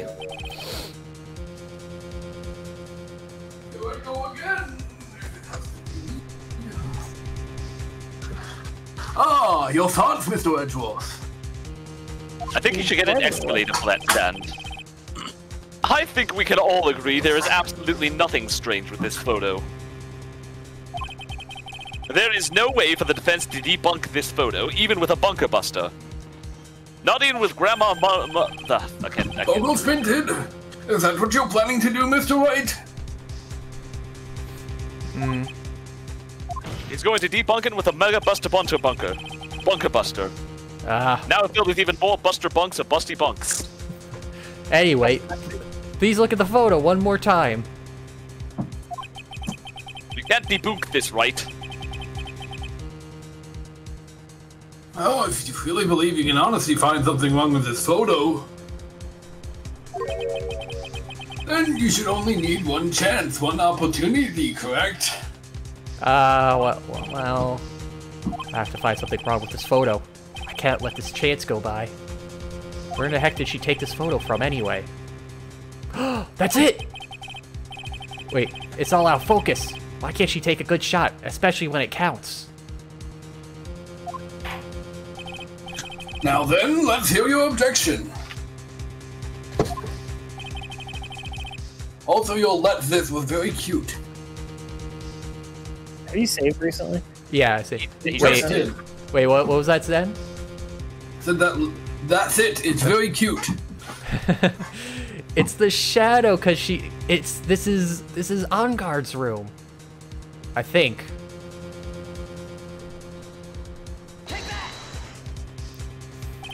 Strange thing is somewhere around here, I think. Oh, that doesn't sound good. Somewhere. Over the rainbow. Round here.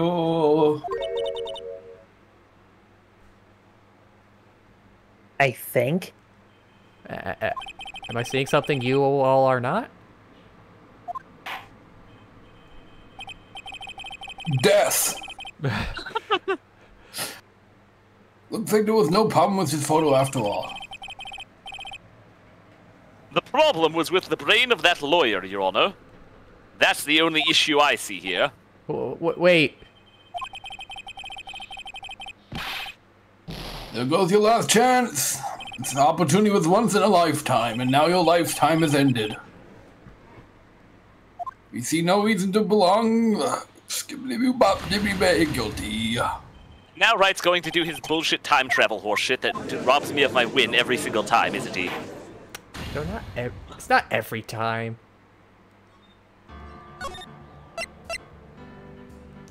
And I thought for sure it was the fact she was taking it, cause like It's just a flipping of perspective.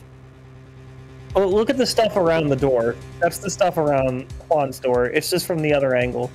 Yeah, but you have the black covering it, so I thought because when we looked at the hall before, there was the only way to hide behind something would have been in the hallway leading to the bathrooms, which was on the same side as Karita's.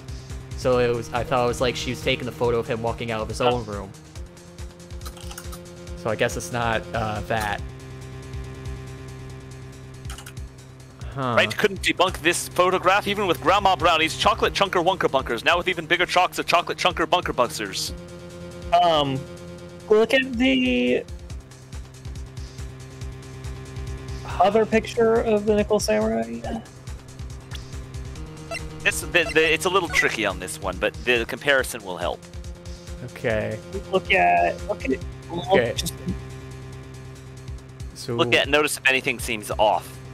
yeah, that's what I'm doing. Like the hair isn't off. He's got the big shoulder. Well, he's got the shoulder. Wait.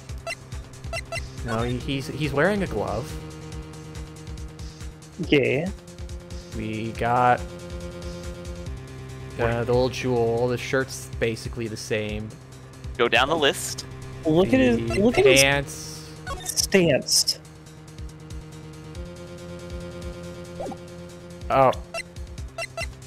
It's legit the same thing as last time. The pants are too long. Yeah. It's legit the same as a year ago. That's what the point of the pants is. I knew this was coming, right? I think we can all agree there's absolutely nothing strange with this photo in any dimension or timeline. Anything Wright comes up with is going to be purely bullshit, and it's going to be a result of time traveling in order to rob me of my win once again! Man, Edgeworth, how come you're so on to time travel, but you can't believe spirit channeling? Well, because one screws me over and the other doesn't, on a regular basis. So what the fuck is wrong with this But both picture? also, but the spirit channeling is kind of really gotten you a lot of times. When? He doesn't know. He doesn't know, Pepe laughed. I would like to direct the court's attention to this one area right here. Oh, right, 15 years ago. That sucked. Oh, I wasn't even talking about that. What are you pointing to? His angles? How immodest of you. Wait, what was that about 15 years ago? Well, obviously a spirit channeler got my, tried to contact my father, right. and it was all horseshit. Oh, that, yeah, I forgot about your whole dad's death thing. And then the wrong man got accused, and then he tried to accuse me of murder, he framed me for murder. Yeah, you had a Spirit rough channeling life. sucks. If you could see the person's ankles, that would be one thing. However, you can't. And what does that mean? The costume person in this photo could not have been Mr. On Guard. What is the meaning of this? I wonder if you would care to elaborate, with actual facts, that is. Let's I'm take wondering about Show me the who samurai is facts. Real cool music. let's take a look at the Nickel Samurai's poster. Yeah, we have a Christian theme song going now. OG Steel Samurai, that's where it was at. Please pay a particular attention to the area around the bottom of the hakama.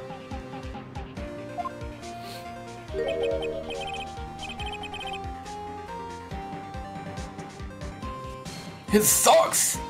You can see his socks! This sucks. Exactly. However, in this photo, the Nickel Samurai is clearly holding his hakama up just to walk.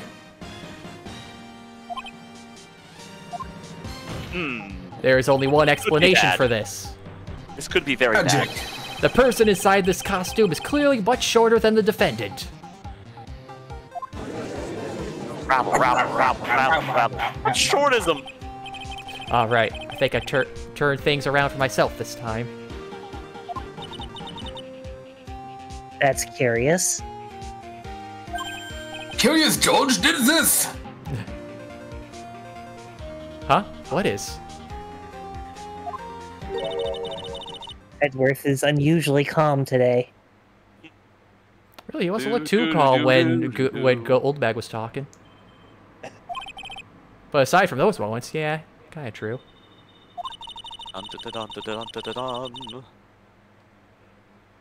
He's just letting the trial run itself, as if he's only along for the ride. But he was fighting back so hard earlier. Along for the ride? What do you mean by that?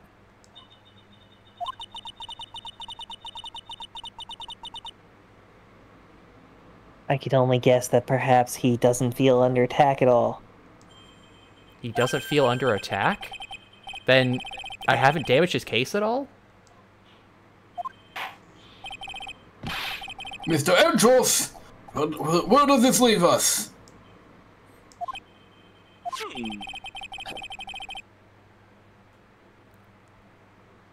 The person in the photo is not Matt on guard.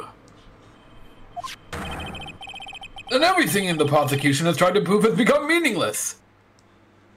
Rabble, rabble, rabble, rabble, rabble. A single rebel. I want to try it too. Ah, I figured it might come to this. What? I've been thinking 4 dimensions ahead of you this entire time, right? I have something I want to ask you. So you've been doing some 7D thinking? In addition to doing this 100%, I've also been doing it with minimal half A presses. Oh man, that's very few A presses. It's an A press. You can't call it a half. Shut up, Mia. I think you have proven that the person inside this costume is, in fact, not Matt on guard. In that case, if I may ask, who is this a photo of? Half A presses are half A presses. All you have to do is look up the research. Who is the person wearing the nickel samurai costume? I wouldn't expect a non-gamer to understand.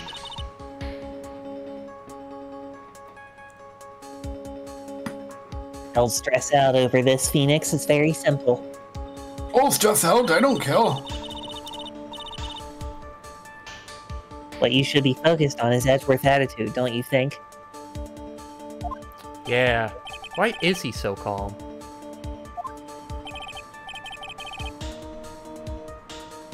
Mr. Wright, let's hear your thoughts.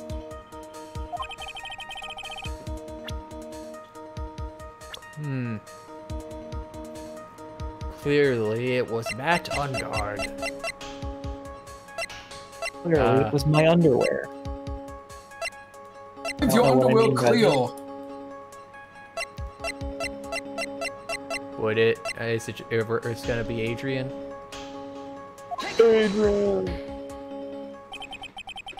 Adrian Andrews? If you want to know who that nickel samurai is, it is none other than this woman. And why would you say it must be Ms. Andrews? What in the world points you to her? What possible connection could she have? For starters, she's short, Oh, like a woman. and she can freely move in and out of Mr. Onguard's room. She's a QT. Like a Finally, she had dinner with Mr. Onguard that night. Like a woman. like a woman. And how does that add up? It means it makes it very easy for her to get a certain item. A certain knife with Mr. Onguard's fingerprints all over it. A knife was used as a mortar weapon. Why don't you just say what it is you want to say, right? Why do you lead us in these circles? Just cut to the chase. Get to the point. Well, I mean, I don't know what I Give us want the yet. cliff notes. I have to do this now. This is my last chance to turn things around. The Stop defense, yanking our chains. the defense moves to indict Miss Adrian Andrews in the murder of Juan Corrida. It was Miss Andrews who tried to frame the defendant for the crime. Rabble, rabble, rabble, rabble, rabble. Oh. Looks like this trial's hit a most unexpected development. Mr. Edgeworth. Yes, Your Honor. Court is issuing a subpoena for Mr. for Miss Adrian Andrews. I'll grow up, Your Honor. I did. Sub. A verdict cannot be passed without first hearing her testimony. All right, this is it.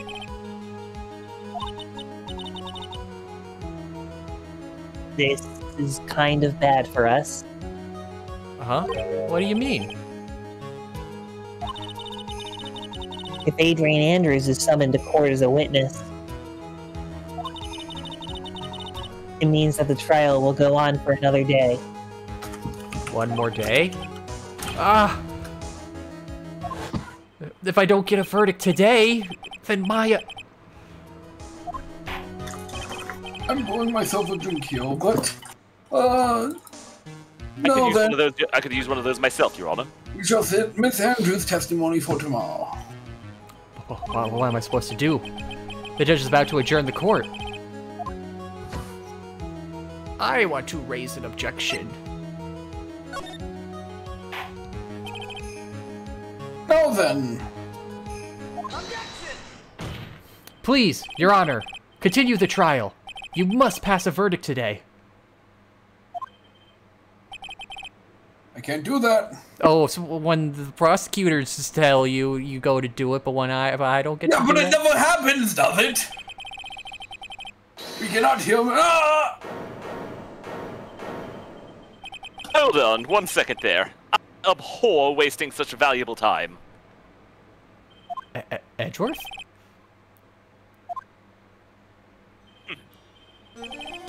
Your Honor, I request that you please continue with today's trial.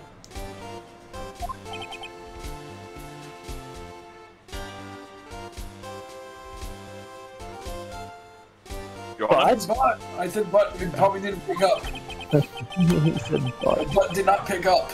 The butt did quit. And if the butt did Yes, quit, that does you must quit, fit. We cannot continue due to this unexpected development. If the ass does quit, you must quit. You must have fit. Oh, please, unexpected development? I think you underestimate me, Your Honor. Did you not think I had this entire trial planned out from the very beginning? And what do you mean by that? Right, I hope you're sitting down for this. That Mr. Phoenix Wright would slave his way to subpoenaing Ms. Adrian Andrews. Subpoenaing. That's a weird Subpoenaing? thing. Him indicting Ms. Adrian Andrews was all according to plan, even if Wright was a bit slow to catch on. What? I mean, if you were going to do that, why have this whole thing to begin with and not just shift the thing to her? It's like watching you squirm, right? Speed, rabble. Quote, hang the clock. Meaning of your statement, you Mr. can't Edgeworth. go through the... You can't just skip to the end without going through to the journey. I can't. Also, Who's of this course, rambling man? right. Don't tell me you've forgotten Edgeworth's law. Ms. Adrian Andrews' relation to Juan Corrida wasn't relevant until you proved it. I just made sure that she was ready for a testimony beforehand. What is the meaning of this statement, Mr. Edgeworth? Ms. Adrian Andrews is currently waiting in the prosecution lobbies, ready and willing to testify. She is a next witness. Ah. Everything was planned out in advance by that man? Everything you've done, right, has all been within the palm of my hand. Somehow I knew that there was no way Mr. Edgeworth would overlook Miss Andrews. It has been a long year, right? He's a bit of a man whore like that. Bit of a Like his manhole battle too. is far from over. At least I don't test it. At least I don't go into court with my tits hanging out. I do. That's disturbing. Exactly. At least I have tits. I have a cream for that. Oh. Very well. we will call the next witness. However, before we proceed, we shall take a 10-minute recess. Oh, how I've In which missed I the will- wings. I will be applying my ointments in these times. Please prepare your witness in that time, Mr. Edgeworth. Of course, Your Honor. Court will now take a 10-minute recess. Again. To be continued. 5-dimensional chess Edgeworth.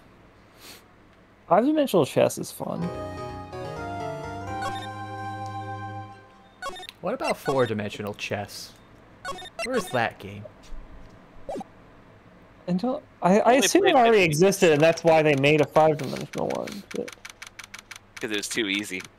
I will say that technically, the game 5-dimensional chess, you can only move across 4 dimensions. Too easy, mate. So that's because there's no up and down. Like, there's no Z-axis. Or no, Y-axis? It would be Z-axis. You can't move above the board. Dude, brah, I can't believe that Adrian... No way, not cool, and not collected Adrian Andrews. It's just not her, brah. She is Stick my abs on it. Is your manager. It would have been very easy for her to pull this off. The only person who had easy access to the knife you used at dinner was, well, her. Whoa. You just blew my mind, man. So, like, after the ceremony during the break, huh? That's so not whoa. I was sleeping like a dog the entire time, brah. You know, after I get my reps in, I just gotta crash, brah. That's how you stay healthy. You gotta get your Z's in. I like the face she has just looking at this. Like, it's like, well, it's this time again. See, she could have also easily planted that blood-covered button in your Hakama. Because she was the one that came to wake me up, I guess? That's like... Okay, I guess that makes sense, but are you... her, dude? That's just like... That's like just blowing my mind. Yes, she is the real killer. She was the one who murdered Juan Corrida. Dude. Why, dude? I thought she was buds with Juan. She has her own agenda. So not more phenomenal. Own agenda? What are you talking about, brah? So not cool. You can't just accuse people of having agendas, man. Especially not managers. I'm sure you'll see by the time this trial's over. It'll be alright. I'll get you acquitted by the end of today. Get me a verdict that's refreshing like a spring breeze, okay, Mr. Lawyer Dude? Phoenix. You think her motive is really related to Celeste Impacts' missing suicide note, right? Yes. Miss Andrews depended on Miss Impacts as her strength and reason to live. But then Miss Impacts suddenly killed herself. Sounds like she left a suicide note, and the person thought to have hidden it. Miss Juan Corrida, the victim of this murder. And that's why I think that Miss Andrews got close to Mr. Corrida. All to get the suicide note back. That sounds plausible. But one thing bothers me. What? Who was it that first told us about their relationship? Better stated, Miss Andrews' dependency issues with regards to Miss Impacts. It was Edgeworth. It looks like he's still the one in command of this ship. Don't let your guard down yet. Interesting.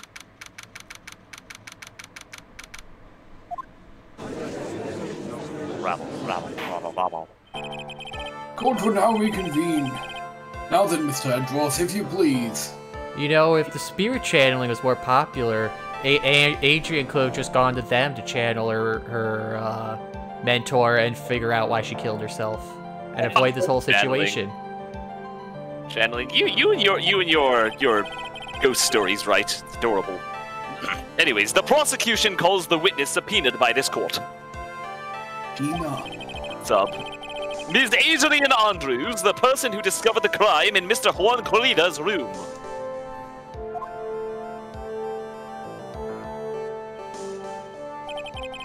What is your occupation? Sucking your dick. Yes, but what else besides that? I am the manager of the defendant in this case, Mr. Matt on guard. I see. Now then. Before we begin, Your Honor, I have one request. Yeah, sure. What is it? I'm sure everyone in this room is wondering the same thing. And would love to find out more about my relationship with the victim. After all, it was the topic of a certain weekly magazine recently. Oh no, I have no idea what you mean. I've never even heard of Gossipland. If the judge was ever a prosecution witness, he'd do all my work for me. Anyways, I was wondering if you could please tell us about your relation to the victim. Yes, I was seeing Mr. Kurita. I was also aware of the rivalry that existed between Matt and Juan. But this is a very private matter between Juan and myself.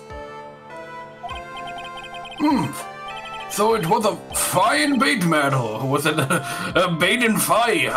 Reminds me of fishing. But I didn't kill him. No one is accusing you of that. Well, except for Wright, because he's an asshole, but no one else besides him. Check out Hey. these Cyclocks. I think there's someone who would beg to differ. Oh, me. Yes, but like I said, nobody cares what he thinks because he's an asshole. I think we all understand your relationship with the victim now, Miss Andrews. Very well then, witness, please testify to the court about what happened when you discovered the murder that had taken place. When I found the body. It was time for the show to start, so I went to get Matt from his room. After that, I went to Juan's room.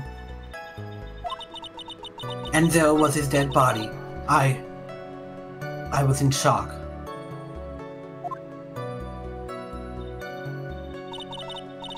What I saw was, naturally, the exact same scene in the crime scene photo. They took a picture of me shocked. I felt as though I was about to faint, so I poured myself a glass of juice.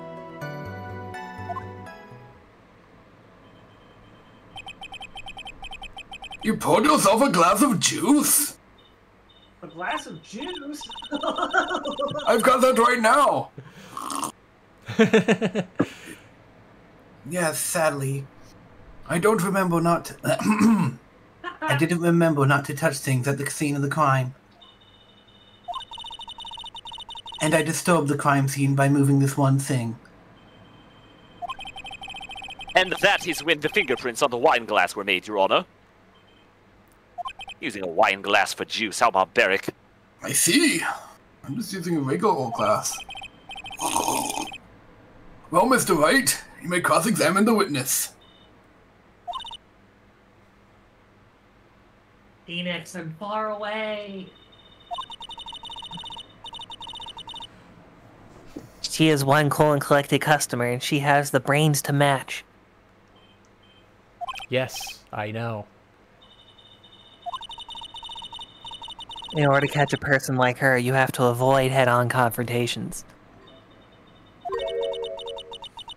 You should disrupt her pacing, if you catch my drift. Disrupt her pacing? She's the type of woman who is easily thrown off by things inconsistent with her thinking. So you have to... excuse me. You're excused. So you have to attack when she least expects it. Is it Pearl's bedtime? You will. The instant you let... The instant you lit up on your offense is the instant the trial is over. Understand? Okay.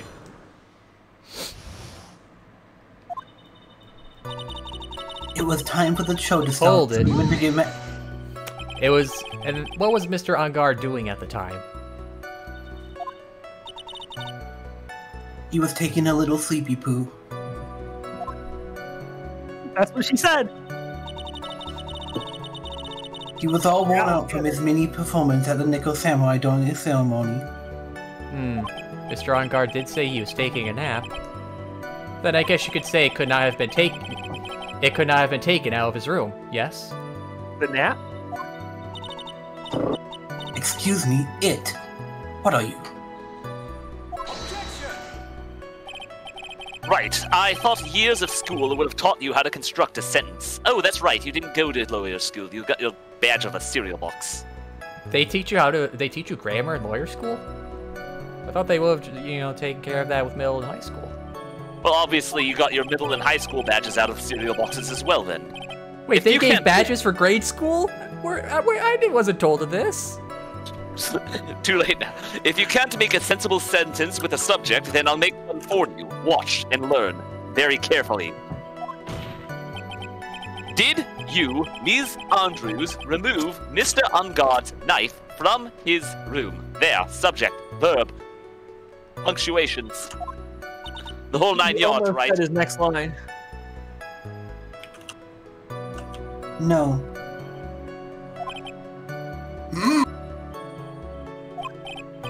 Subject, oh god damn it. I'm downright prophetic. Subject, verb, object, right? Did you skip basic grammar? The witness may continue. Perhaps you should go back and get those cereal boxes for the middle and high school, right? Clearly you need a refresh course. Man, maybe I A should. refresher I'm missing out on some badges. And why did you do that?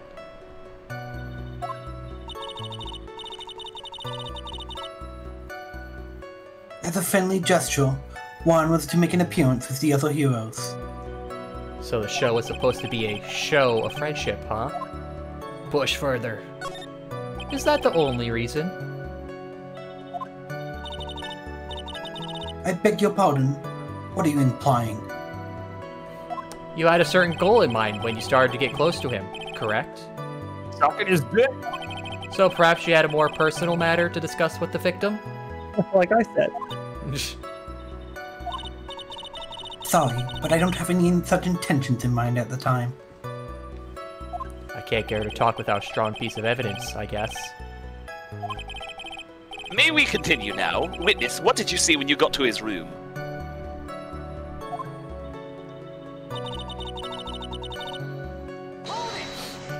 You were in shock. Oh, like a woman. What? Was I not supposed to be? Miss Andrews is a very calculating person. And despite how close they were, I doubt she had romantic feelings for Mr. Kurita. Anyone randomly stumbling upon a dead body would be in shock.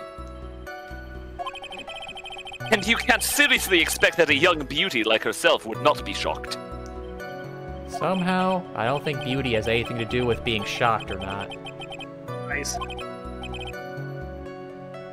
I See, see. right, this is how you talk to a woman. With my eyes.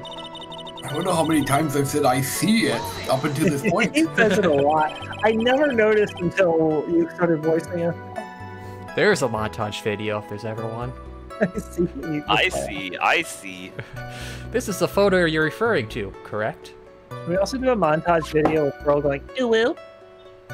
This drink is rather warm. It could be more. I don't think I could upload a 12-hour video. Yes, the one with the knife lodged in his chest. And the guitar case was like this too? Yes, it was open and empty, of course. And then, what did you do next, witness? I felt as though I was about to faint, so I Hold poured it. myself a glass of juice, just like this. It's not picking up on the mic, so... No, No, it is. I can hear it. Okay. I would care for some juice. Juice? What kind? Juice? Yes, there was a bottle of tomato juice on the table, so I helped myself. But you didn't drink any of it, did you? Huh? There were no lip marks left on this wine glass to suggest that anyone drank from it. I wasn't feeling so terribly great, so I set the glass down without drinking it.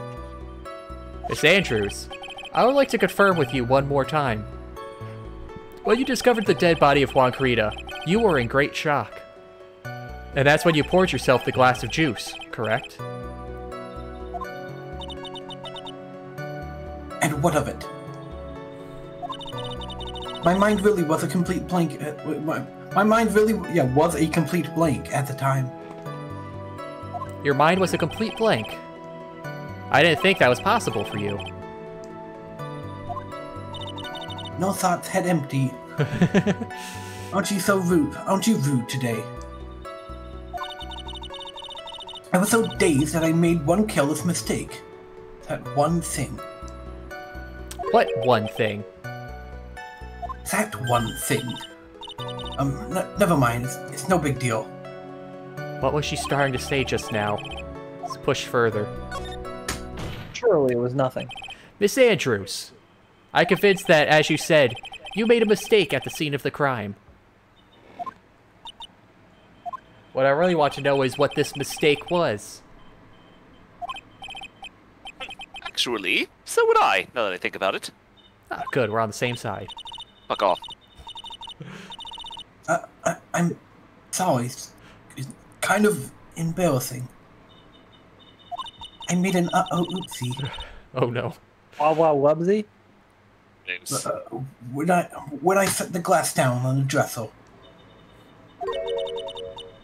I accidentally knocked the flower vase over. Rabble. Dead ass. That ass. Flower vase? That Are you talking about the one in the floor? Are you talking about the one on the floor in the crime photo?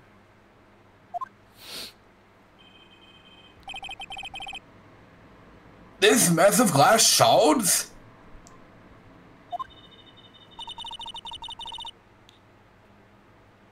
It was originally on top of the dresser. But when I bumped into it with my elbow, it fell onto the guitar case. Ah, that's the water. Why did you withhold such an important piece of information? Wait, but she What the knocked devil over... is wrong with you? She knocked Why over don't witnesses ever just tell me things? What are you saying? If she knocked over the vase, what made the rest of the mess? I'm sorry. I thought that since the crime scene was already in a disarray, that people would simply assume the vase was just another part of the mess. Madame, you are not getting another beauty compliment out of me. It looks like yet another fact has come to light here. Man, you know, if it wasn't for the game's rating, I would almost start thinking that he, like, auto-asphyxiated himself by accident and went too far. And then, What leads to that conclusion? because they said he died from the bandana around his neck. Yeah. So, like, he was doing, like, autoerotic asphyxiation or something, and he accidentally killed himself. He wanted the hottest Woody of his life, and he went too far. And then, for whatever reason, someone's like, "Oh, well, he's already dead. Let me just stab this knife in and frame this other group." I mean, I guess. Like, if it wasn't for the game's rate, what is this game I rated? think we could do that with T. Oh wait, no, this game's rated B, because I got the Japanese version. What's it normal rated for America? Let's see. T. Oh, rated T. Yeah. Could you pull that off with a T rating? Yeah. Not a T rating, no. That's too far for a T. Talk about sex, I think. Yeah, but I don't know if you can talk about autoerotic. Yeah, you could talk. You can get to suggestive stuff, but probably not killing yourself with strangulation masturbation. Really funny scene in Tales of Symphonia where they have to talk to a unicorn. Only a fair maiden can talk to a unicorn, as they word it. And then immediately they're like, well, she can't do it. The implication by fair maiden meaning they have to have a virgin. Yeah. That game's rated E, and they're making implied jokes like that. Well, yeah, because they're using euphemisms. They're not outright saying it. Yeah, it's kind of like how in Shrek, when they see that Lord Farquaad's castle, and the first thing Shrek says is, "Hey, I think he's contemplating for something." And then when you get there, you see that he's short as shit. Yeah. So a kid will think, oh, haha, it's funny because he's short. And adults like, oh, they mean he has a tiny dick. I mean, his name is Falquad. Yeah, there's that too. Also, hey, Pyrite. Hey, I've been in here a little, just been quiet. I was drinking a drink, and I gotta fill out some workman's comp stuff, so I've been focusing on that. Are you being compensated, I hope or you're safe. Hope I'm what? Are you being workman's compensated? comp stuff? Yeah, I have to fill it out just because of an incident that happened. A guy either spat at me or splashed me with something while I was walking past a row. He doesn't like me. It happens. It just fixate on people that don't like him. Interesting.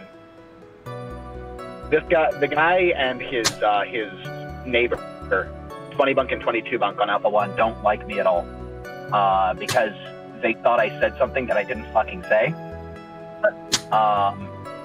So they thought I promised them something that I didn't promise them, and they fucking hate me because I didn't do it.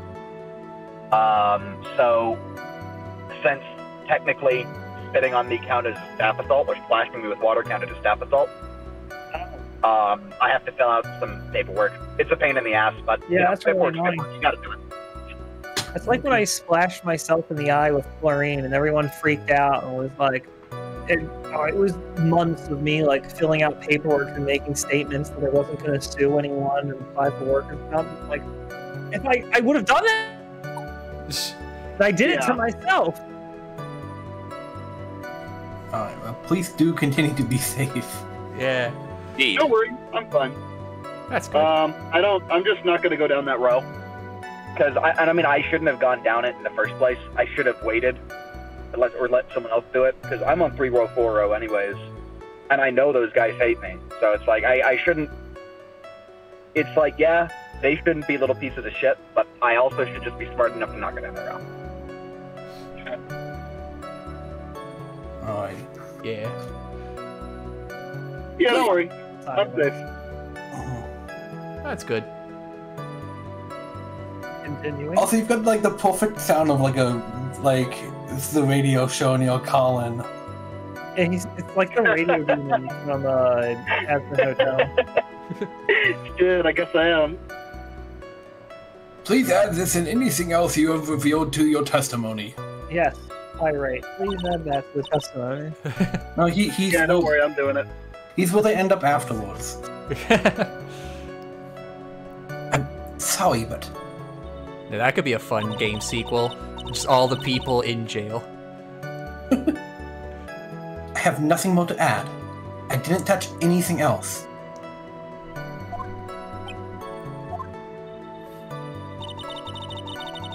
I was the one who knocked over the flower vase, where it fell onto the guitar case. Flower vase, guitar case. What kind of flower vase was it?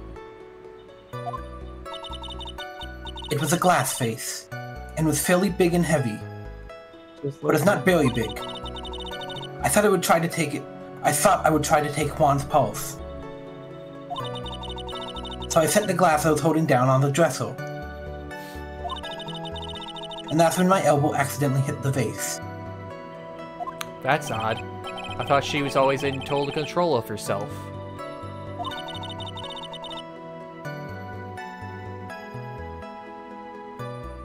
That's what Yeah. she would like people to think.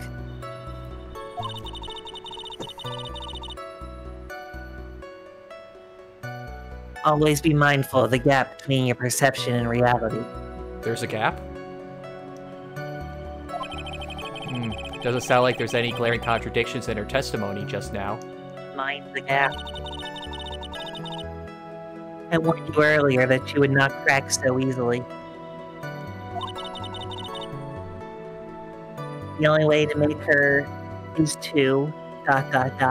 Keep on the offensive and not let up. You're learning, yay. The only way you're going to catch her is with some very strong, decisive evidence. I have to find something. I just have to. Or For you can Maya's catch her sake. with these hands. Okay, so if I have to be on the attack, let's press everything again to build that momentum. It was time for the show to start. After that, I went to the crime scene for as I felt from good plastic juice, follow base guitar case. Hey, look what you're doing. You're making her stutter. Yes, I'm throwing her off her game. Let's see. The case, but that's not really a contradiction. I feel like if the water... Wait, where's the crime scene photo? Yeah, the case is open here. But you see the face is fallen on it, and there's only water on top of the case. Yeah. So if it was open, it would be in there, but I don't know which one of these would show it's a contradiction. I would assume the one that says that there's water on it. It says it right there. Probably, yeah. Let's go with that. Okay, good. The music cut. That means it was right. Yeah. You testified that you knocked the flower vase over. Is this correct? Yes. And are you sure it fell onto the guitar case? Is there some problem with what I said? It's not some problem. It's a major problem. It's true that the top of the guitar case was wet with water. However... I'll talk to you guys later. Alright, see you, Pirate. However, that's exactly what is so strange. Miss Andrews, you testified that the vase fell onto the guitar case. However, if that was true, the case should have gotten wet on the inside, not the outside. See, your case is watertight. Just like that ass. Very true. That's very true. Furthermore, there's one other strange thing about this guitar case. And what's that? Let's take another look at the crime scene photo. The remains of the vase are scattered on the floor. What's wrong with that? If the guitar case was open when the vase fell, the glass shard should be inside, not outside the case.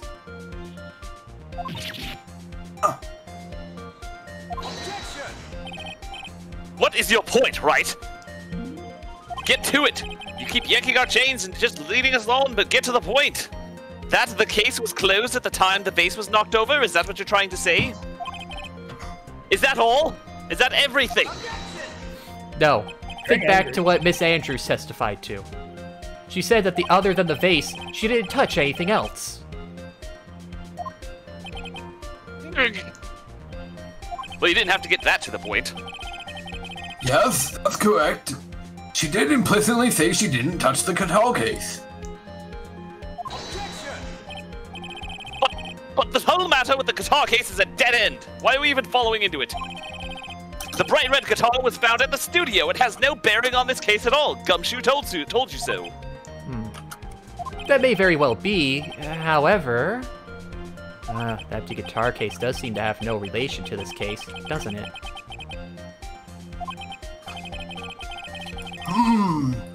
It seems there's no deeper meaning to the guitar case.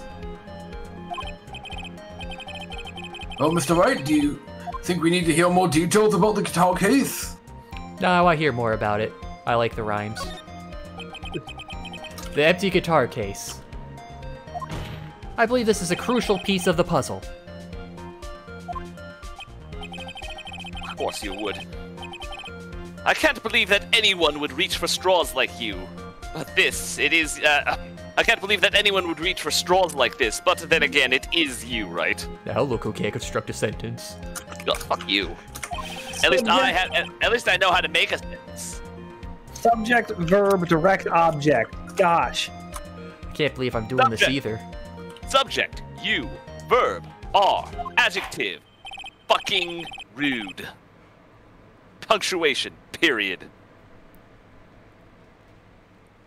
Alright, I'll follow along for now. Exclamation mark. Question mark.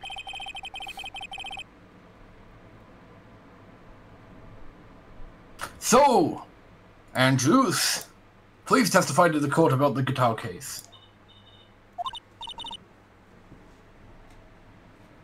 Yes, Your Honor.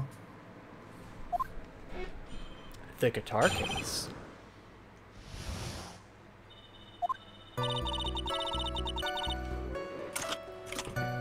I don't remember too clearly because I was a bit dazed.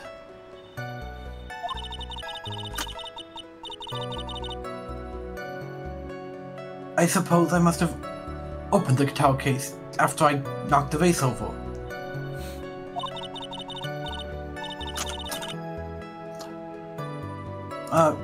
It's not a big deal though, right? The case was empty after all. Right's not a big deal. As for why I opened the case, even I don't know.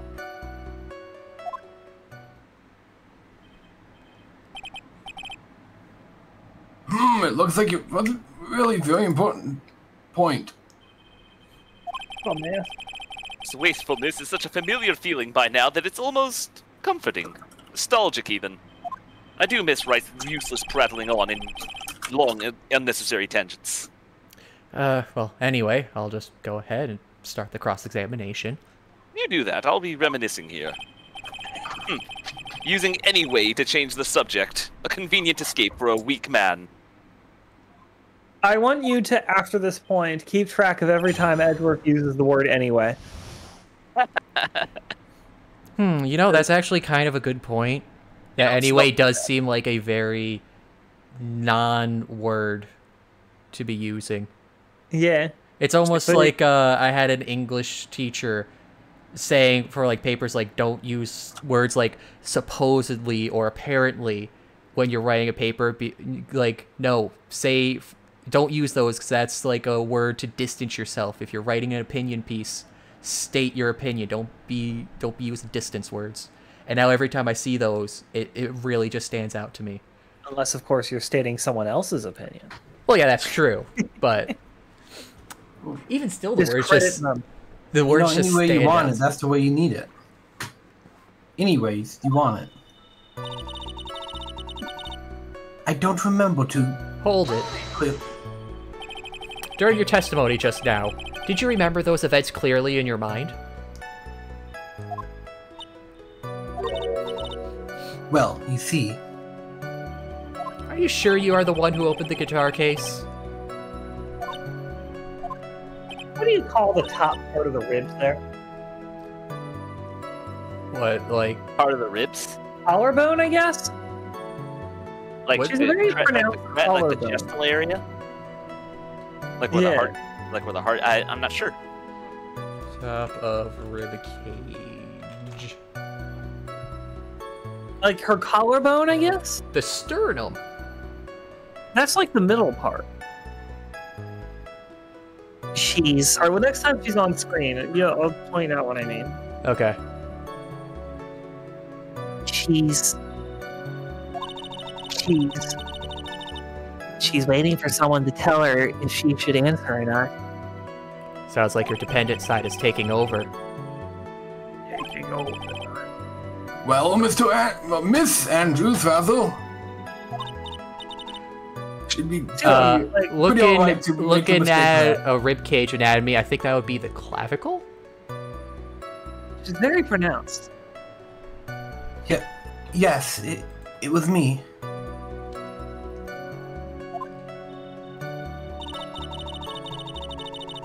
I suppose I must have opened the guitar case. So, you opened the guitar case then? I suppose. Yes, well, maybe. Why did you open the guitar case? Huh? Mr. Kurita's dead body was right there in front of you, wasn't it? I would think that the first thing you would do is call for help, not open a guitar case. As the witness has said multiple times, when she found the dead body, she was dazed. Adjective.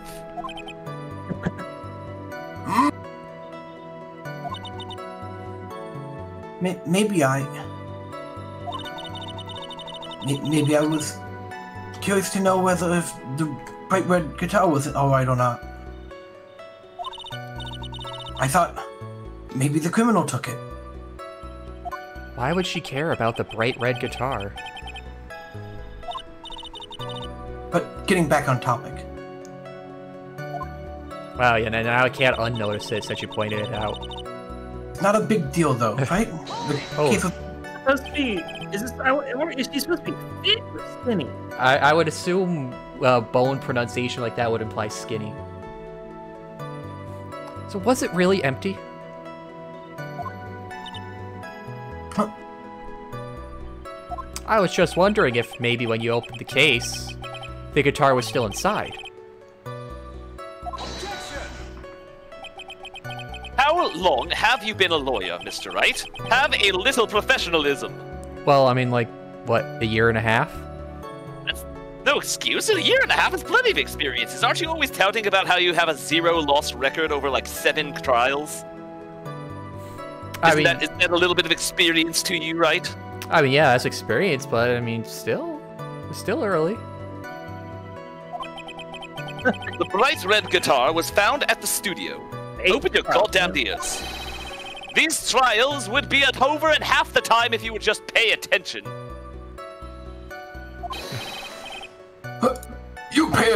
Yes, pay more attention, Mr. Wright. It appears you have to go back to middle and high school just to learn how to pay attention. Sorry. Jeez.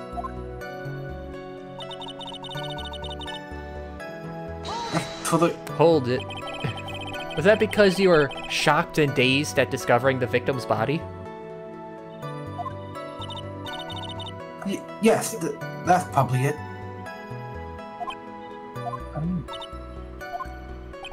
I'm not gonna get anywhere if I continue pressing her like this. The only way to make her talk is with evidence. I guess I should give it a try. Come on, Phoenix. We can't afford to let up on her now. I wasn't planning on letting up, but...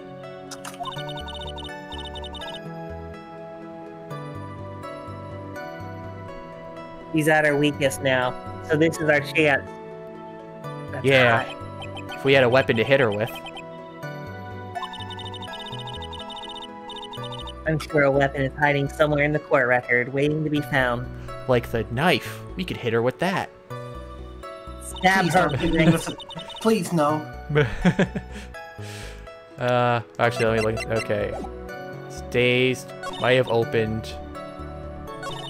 Case was. Oh, wait. Duh. It only has his fingerprints. Well, I mean, it says it bears his. Wait, no, I think, yeah, it said it was only the fingerprints. Okay, good. It was only Kurita's. There's no way you were the one who opened the guitar case. Why would you say that? It's elementary, my dear. And that I know. Because it came before middle and high school. Well, at least you have some education under your belt. Thank you. That wasn't supposed to be a compliment, you asshole. Because the only fingerprints on this guitar case were those of the victim. Ah! Rabble, rabble, rabble, rabble, rabble. What is it, Miss Andrews? You shouldn't assume that I must have left fingerprints just because I touched the case. What do you mean? What if I were to tell you that I was wearing gloves at the time? Gloves? Why would you be wearing gloves at the time? It was the night of the award ceremony. So of course I dressed up for the occasion. Yes, now I remember. I'm almost sure I was wearing a pair of thin gloves. I see. Oh, Mr. Wright, it seems the witness was wearing gloves at the scene of the crime. Nah, I'm gonna say that's strange.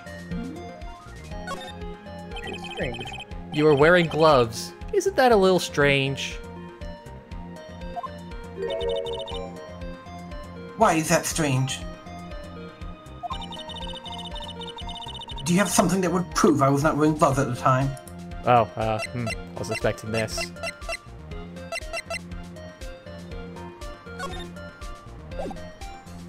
Do I have anything? Have my fingerprints showed up anywhere else? Oh, right, duh. I'm an idiot. I have your proof right here. This wine glass. The wine glass? You left your fingerprints very clearly on this wine glass. Like wine ass. Even if you took your gloves off when you poured yourself this glass of juice. Wouldn't you think it was just a little strange?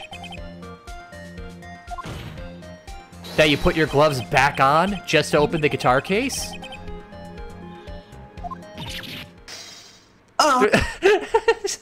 Her glasses explode and she just pulls out another pair? Yes. Alright, just send Wright the bill for those. He'll surely pay for it. But why? I don't know Because why. you just broke them. You have to take responsibility for your actions, right? She blew him up herself with being so Yeah, because shocked. of your questioning. Well, she should have been so shocked then. It's not like I showed her a dead body. Victim blaming. Of course, Wright victim blames. Looks like you hit the nail on the head this time. Huh? Now hit her on the head. What do you mean? I believe that guitar case plays a very important role here. But it's just an empty case. But it can be used to hit her on the head. Mia, you got problems. I don't like girls who are prettier than me. Is she though?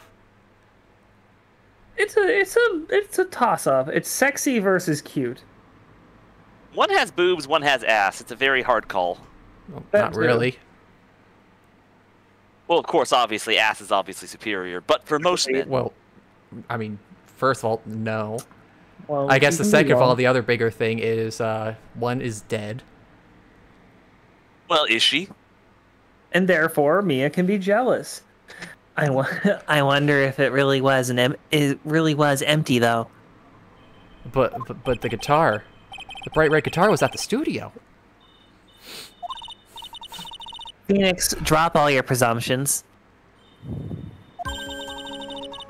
What was in the guitar case was not the bright red guitar. Obviously, other things can be inside things. Wait, you don't mean it was a bright white guitar? Wait, no, that's not right either. Jesus Christ. A bright blue guitar? That would look pretty cool. How does Edgeworth lose to you? I asked myself that question every single goddamn day for the past year! Oh, is that the answer you found? No! God damn, it wasn't no the answer to question that. either. It wasn't the question either. I admit it would be unnatural for someone to do that.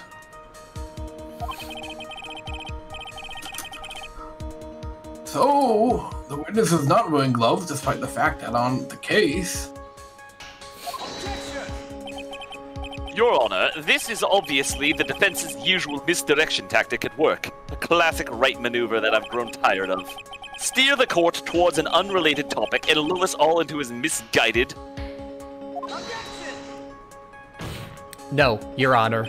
Please recall that Miss Andrews had testified that the vase fell onto the guitar case. Which means that the case was closed when the crime took place. The case is already closed? No, not that case. However, it is wide open in this photo of the crime scene. I am sure this guitar case has some relation to the murder. If you're so sure, right? Then I'm sure you can somehow substantiate your outrageous claim, correct?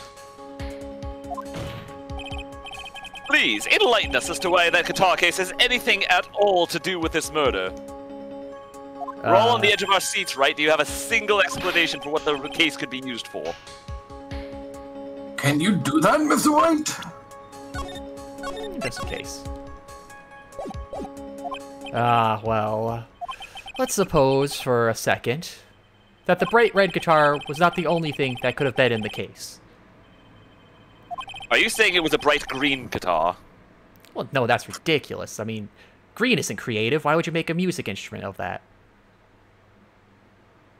The bright red guitar not being the only thing? You do. Jesus Christ. I didn't even get to finish the whole thing. No, we've been through all the colors. Green. If it's not green, it's not going to be anything. Green is the color of ninja. Anyways, so you intend to... There's an anyway. There's my first anyways. So you intend to push your theory that the case was not empty. Is that it, right? So now who's the weak man? I wouldn't say something I didn't intend to prove. Shut up, shut up, shut up, shut up, shut up. Deflate that head of yours. It should be easy with all those quills to poke out the air coming out. You haven't even proven anything yet. No, he said anything again. I said anything, not any way. It's a difference. You haven't proven anything. It was part of a sentence. Object. You.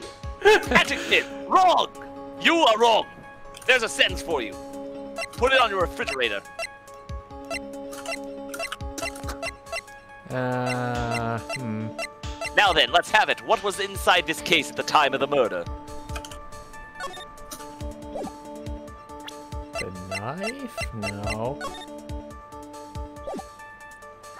What would have been in there? Her. No. Clearly she was outside of the case when it happened. That would be some next level stuff. They snuck them. They snuck her way in with it through the guitar case. Well, what do we know that if something was in the case, clearly it's not in the case anymore, right? Right. And therefore, it also seems to not be in the room anymore.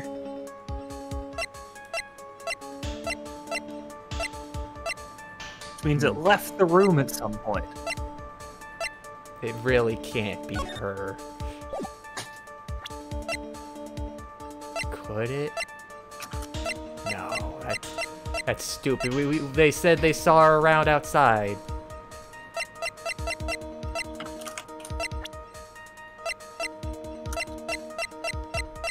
What else left the room?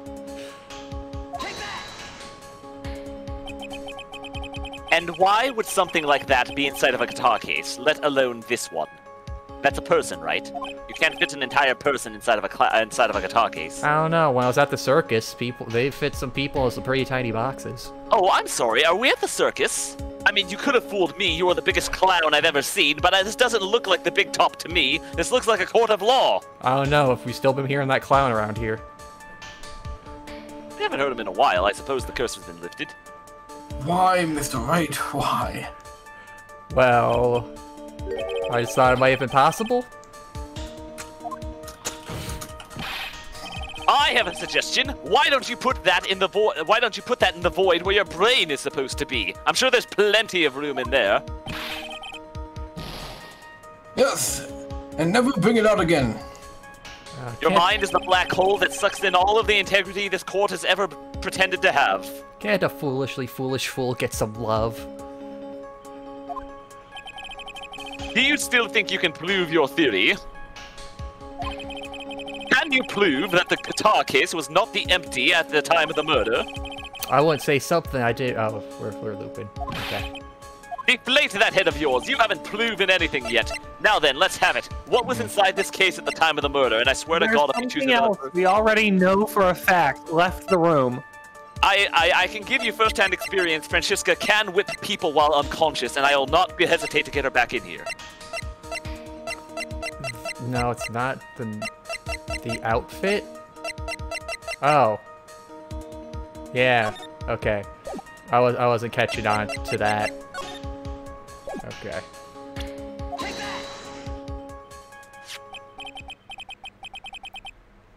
I mean, you did just... This is a photograph.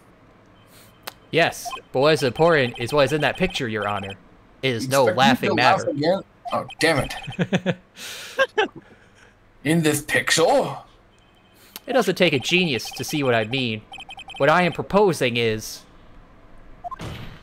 Inside the guitar case was the Nickel Samurai, the hero's very own costume.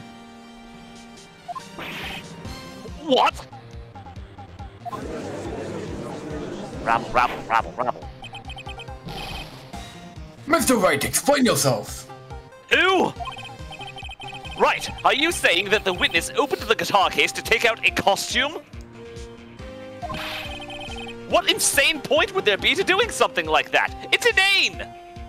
That insane point would be to wear the costume, of course.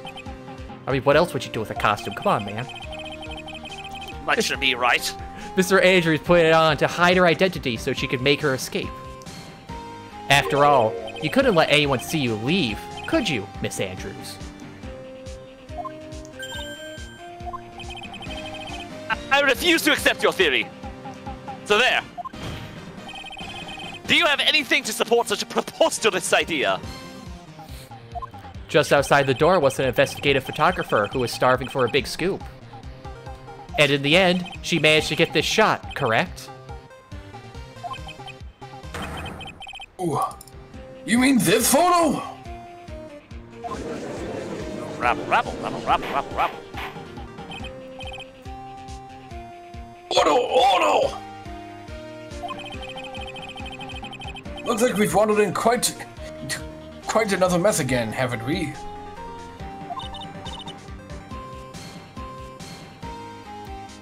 Sorry, I'm eating some chips. What kind? Okay, I've had to walk a little bit too. Fucking sound like Tom. When Tom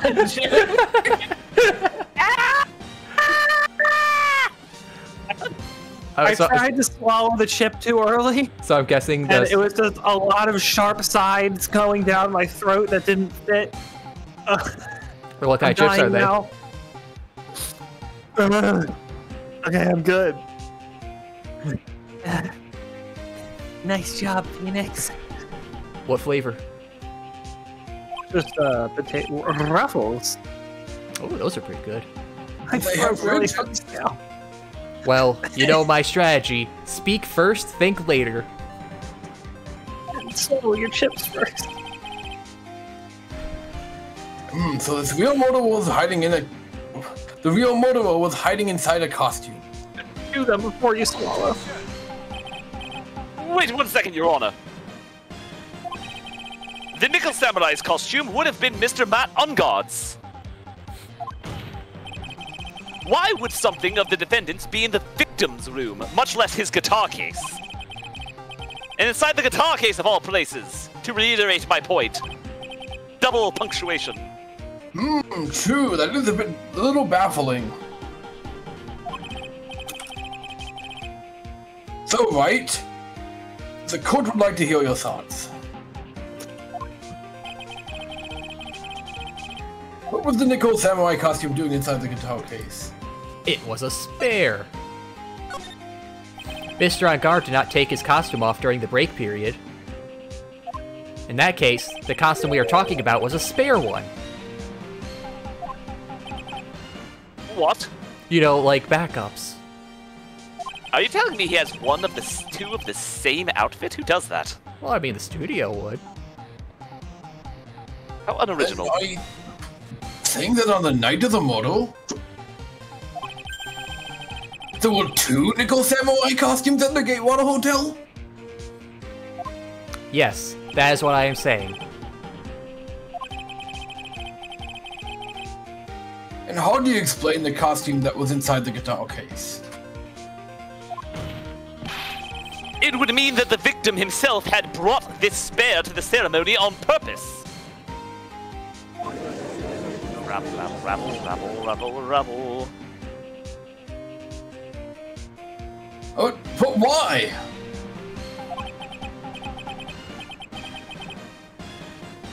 The victim, Mr. Krina, was a jamming ninjas.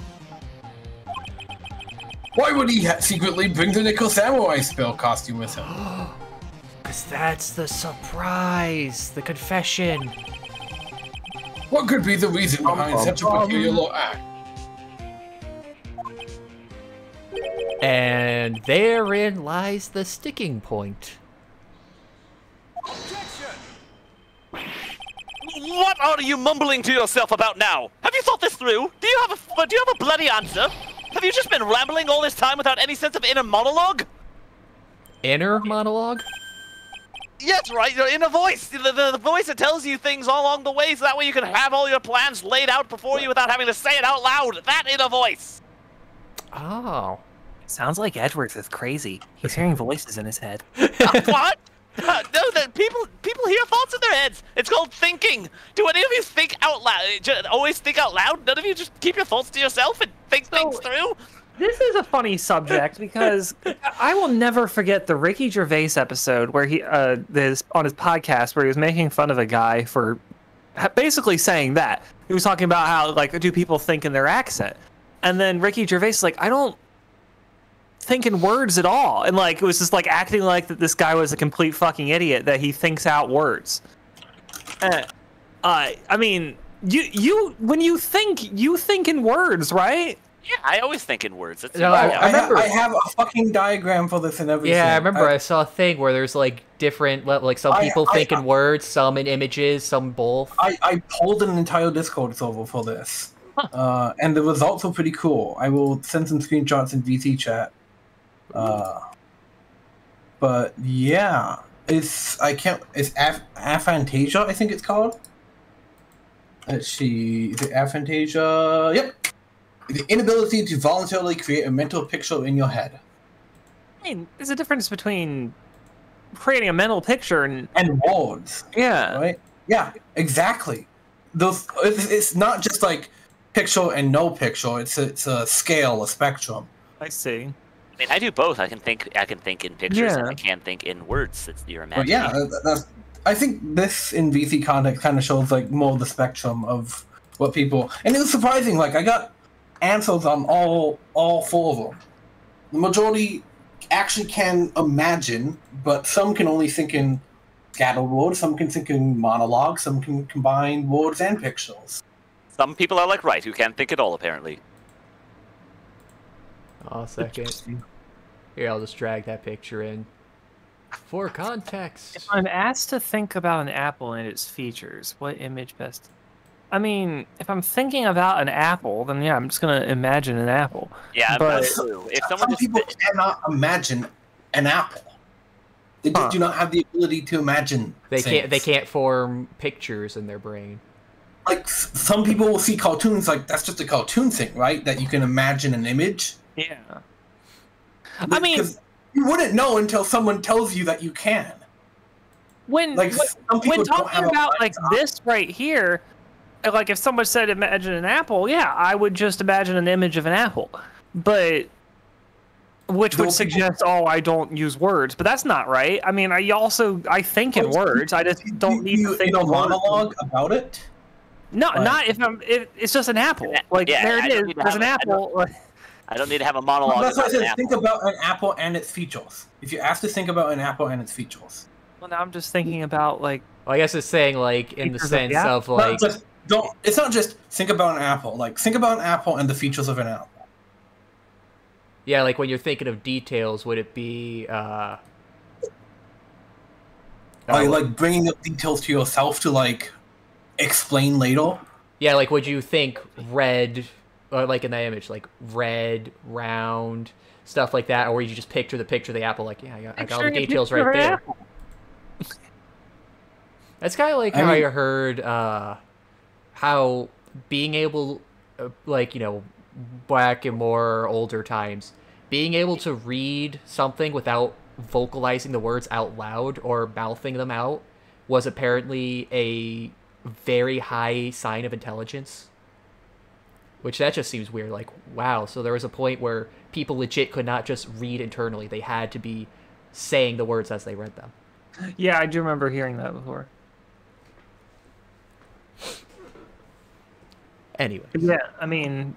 There's kind of a weak man using any ways to change the subject. The point I'm saying is, like, less when you're thinking about a thing, but, like, thinking things through. You know, like... the example in the Ricky Gervais podcast that he saw something strange, and apparently he thought to himself, well, that's pretty strange. Well, the way he thought it was, that's strange, isn't it? Because he's British, and then he thought to himself, I wonder if other people think in their accents. But then Ricky Gervais is like, I don't think words at all. Well, I guess that would be the thing where it sounds like maybe he's missing the point of like, is your internal voice still have your accent, or is do you have an internal voice at all? Yeah, that's what Ricky Gervais was saying. He doesn't have an internal voice at all. Yeah, and that can happen too. Weird. Yeah, I can't imagine that. But then he was like, both he and who's the other guy on the show? The guy who voices Wheatley. I know who you're talking about. The shit, I forget his name. I forget his name. The tall blonde dude with glasses. Yeah, he was on Ricky Gervais's side. They were both just acting like he was. I mean, of course, Carl Pilkington is the biggest idiot in the world, but Carl Pilkington is the example of an extremely low int but an incredibly high whiz. I guess. Yeah. Okay. No, I could. Yeah. Carl's smart. He's just not very eloquent. He doesn't know how to put his or knowledgeable, and he's very easily duped. Carl has a very weird sort of intelligence, is what he has. I'd say should go along this. Just interesting thought. Just a little side note. A person who's mute, what would their internal voice sound like? Well, yeah, they have one. Yeah, if they have one, but it would be interesting, like what it's almost like, oh, what is a blind person picture when you tell them things? I mean, a mute person knows what people talking like sounds like, so he probably emulates a voice he likes. I mean, deaf people. Well, that's true. Yeah, mute is a bit worse example than deaf people. I mean, like a deaf person straight up doesn't know what a voice sounds like or what words sound like. So. Oh, that's just like blind people. Do blind people have dreams? Jesus Christ. Do androids dream of electric sheep? And, I mean, it's a good question, though. What is the experience? It would just be like auditory, right? I guess. Yeah, you have sounds in your dreams, yeah. Mm-hmm. Well, does everyone? I have sounds in my dreams. But how can you make that assumption? Well, I mean, I would say for myself personally, I've been trying to get to lucid dreaming, so of course, my stuff is going to be more vivid. So I can't say that's my experience. I guess I shouldn't speak for dreams in general because I have never not lucid dreams in my life. I need your powers. Well, all right. Now, in order for it to be a lucid dream, do you have to be in control of yourself or the dream? I would say for a lucid dream, at bare minimum, you're in control of yourself. Yes, I've only ever been in control of myself. Very rarely have I ever actually been in control of the dream.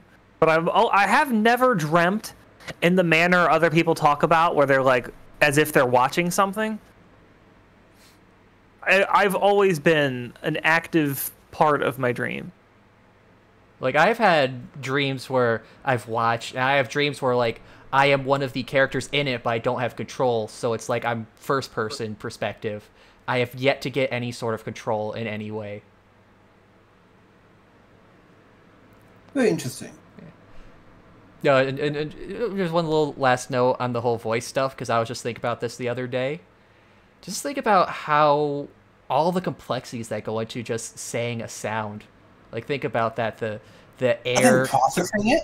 Well, just, like, think about it. The air through the lungs, through the throat, the voice box, the mouth shape, all this stuff to make sounds, to make words that we just have turned into language. It's just so much behind this very simple thing that we just assume, oh, by the time you're like 5 or 6, you should have a decent enough grasp at doing this. Insanely complex thing when you really think about it. And we apply so much meaning to those words that, like, they become, like, universal constants, but they're really just random thoughts we've had and created sounds. Now I'm freaking myself out. What is anything? It's like when you say a word too many times, you're like, well, no, this can't be a real word. Yeah, these are just like the vibrations of a body part. I've never had that experience, but people talk about that all the time. And then, like if you say a word a lot, it becomes weird. I don't know what you mean by that. No, I've had it happen before.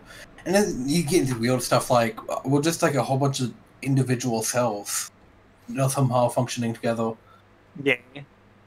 Or you think of the idea, you aren't the original self from, like, I don't know, however long period ago, because all the cells have been replaced by that point.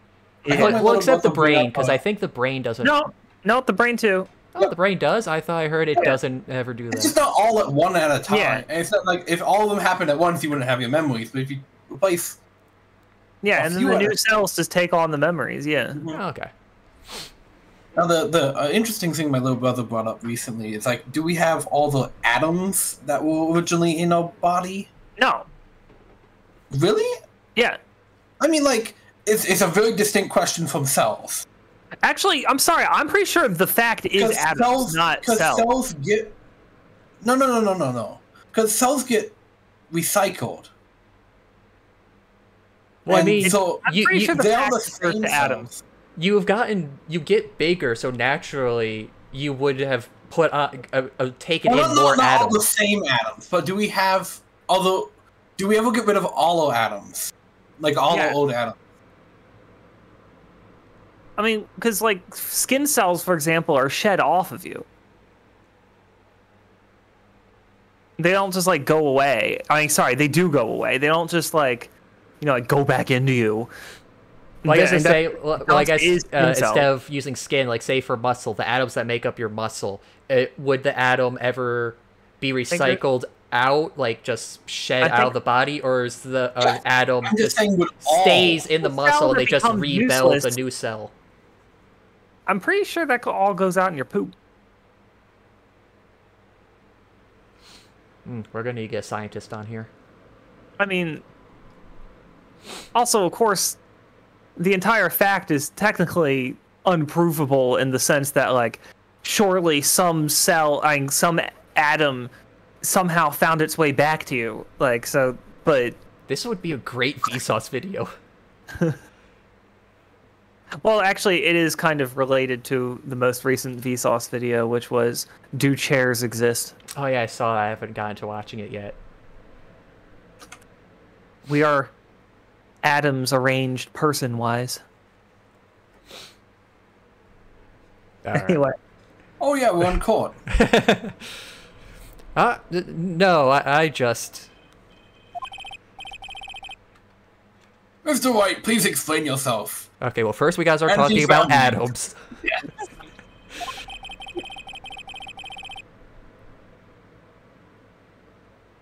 Why do you think the victim had the nickel samurai spell costume? The nipple samurai? Nipple samurai.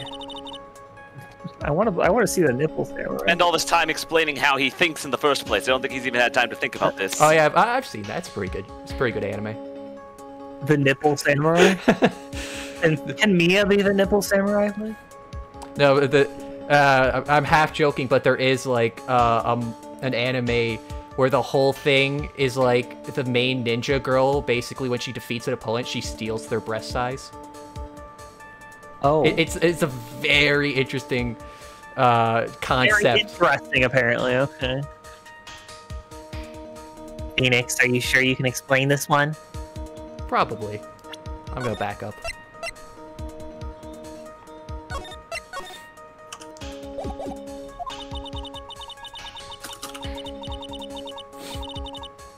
I'm gonna think carefully before you answer, and then answer with gusto. I believe in you.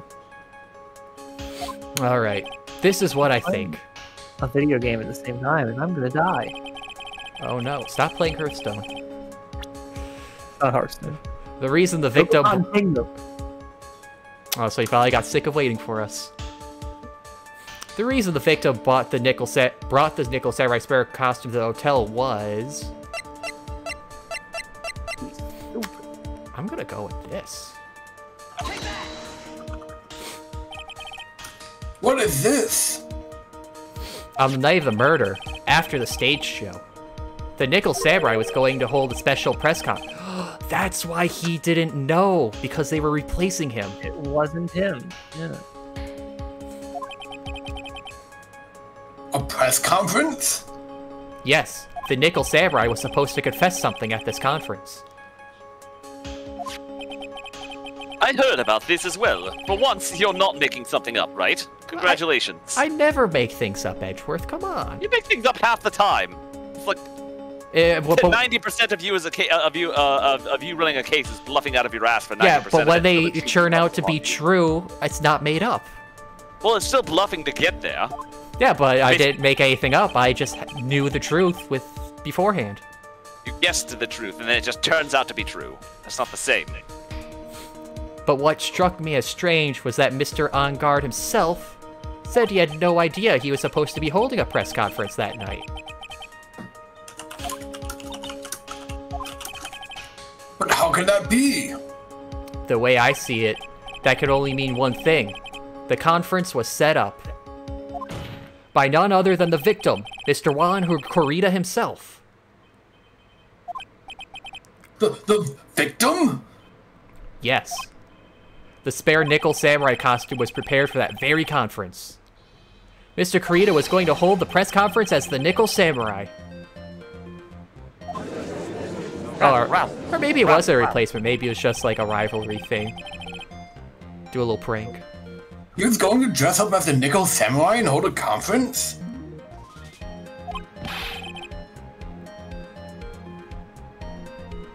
But why would the victim do such a thing? That's something I don't quite know yet. However, what I am concerned with right now is what he intended to reveal at the conference. The Nickel Samurai was going to confess something, if I recall correctly. And by confess, I'd wager he was going to reveal something about, quote, himself, unquote. Which means that Juan Kurita, posing as the Nickel Samurai, was going to speak about Matt On Guard. Yeah, I guess that's what it would mean.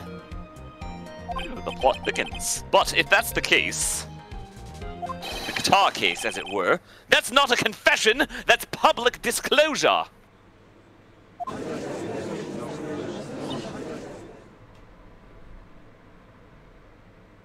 I have to say it louder. Miss Andrews? I can see why you're pro. I thought I was going to say pros. I can see why you're pros at what you do. See, she called me a pro, Edgeworth. I am professional. Pardon me? I'm pretty sure she was talking about me and the judge. Yes, just as you say, the press conference was set up by Juan. Rabble. Andrews, please offer us an explanation for this. I was the one he asked to help set it up. And the person who prepared the second costume for him. That was also me.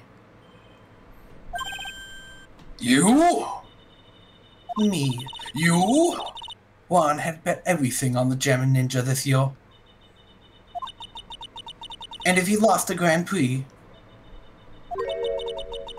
he was going to make sure Matt was going down with him. That's what he thought anyways. He was going to ruin him, huh? It looked like somehow Juan had in his hands a secret so powerful that it would destroy Matt's acting career if it had been revealed. What? Rabble.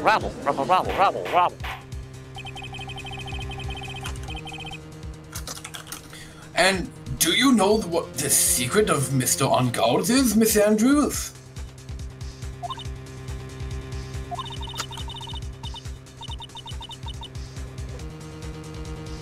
That's something only Juan knew. I didn't know what it was. I don't know what it was. Ah, I see.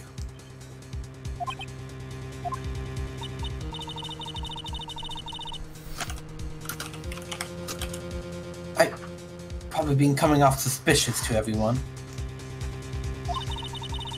But that's to be expected. I've been trying to protect Matt, after all. Protect Mr. On Guard?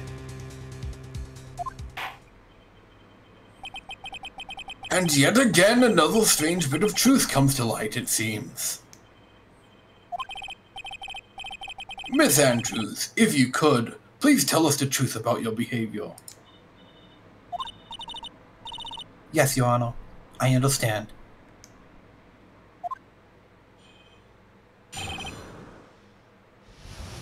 Protecting Matt. From the moment I saw the crime scene, I had a feeling that Matt was the murderer. Matt had to kill Juan, no matter what. And he didn't have an alibi for what he was doing at the time of the murder. My thoughts were confirmed by the evidence, of course. The button and the knife. But I'm Matt's manager, so I felt I had the need to protect him.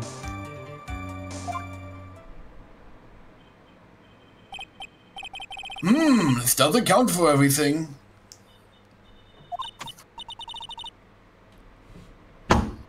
Well, I am the logical type. Who just left the courtroom? That was the sound of... My door was already shut, and I heard the sound of a door shutting across the hallway. Wow, that's loud. We're finally seeing her true self. He is more nervous than a scared rabbit.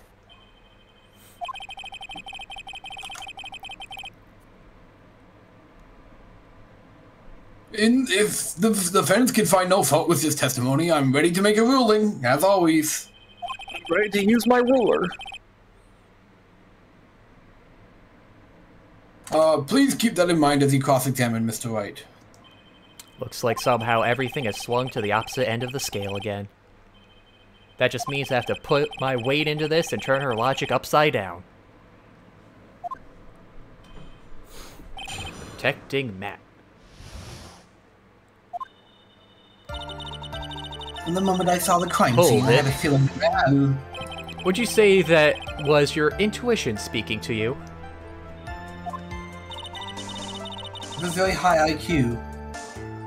Don't confuse my methods of reasoning with your own.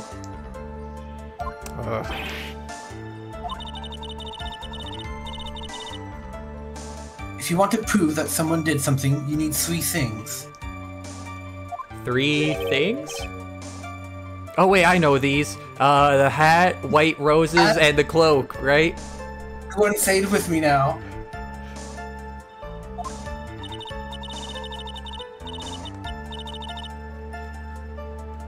A motive, an opportunity to commit the crime, and finally, decisive evidence. Oh, I was way off. Those 3 things come up in And every if you case. think those 3 things, if you think these 3 things through, the answer becomes quite clear. You should have already known that, Phoenix. It's definitely come up in the cases already. I could only keep track of 1 list of 3 things at a time. Can you keep track of 3 lists of 3 things? A list of 3 lists of things? Possibly, I've never considered that. They didn't teach that to us in school, at least not from what I remember. Jesus Christ. May I continue now?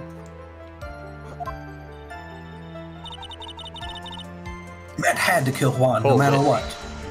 So would you say this need came from the press conference? Yes. Don't you know that Juan had... Do you know why Juan chose the event in that hotel for the conference? Because that was when he could cause the most damage to public's beloved Matt Ungard. And you knew of this plan, didn't you, Miss Andrews? Yes, because I was the one who set up the conference and prepared the costume. But I'm sure Mr. Ungard himself didn't know anything about the press conference.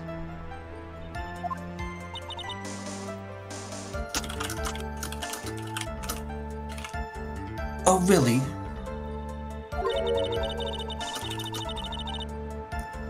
Can you show me any proof that he didn't know about the conference? Anyway, the important thing here is that this information was not in your testimony. Wink! Yes, I agree. Miss Andrews, please correct your testimony if you please.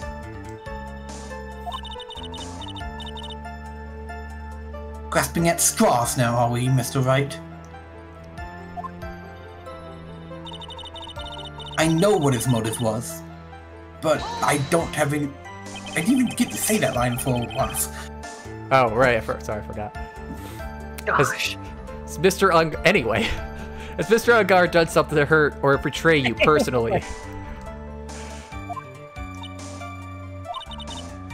Why do you ask? You were the one who helped Mr. Creator with his press conference.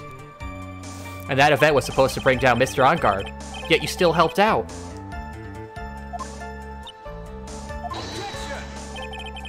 The person on trial right now is Mr. Unguard, Mr. Wright. What the witness was thinking, helping the victim with his plan, is none of our concern. It's irrelevant. In any case, this means that the defendant had a motive to kill. Why do I keep doing this to myself?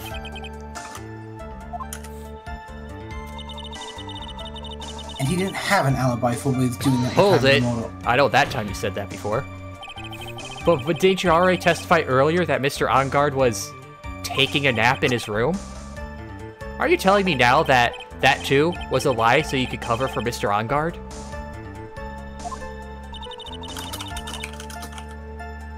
I'm not telling you anything of the sort. When I was trying to get him for the show, he honestly was sleeping. However, as to whether he was sleeping the entire time, that I cannot say. I was too busy setting up the stage at the time.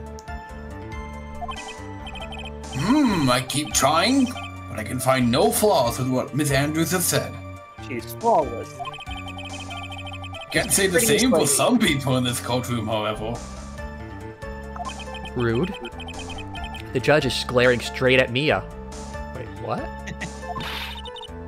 He's glaring at you, smart guy. Oh.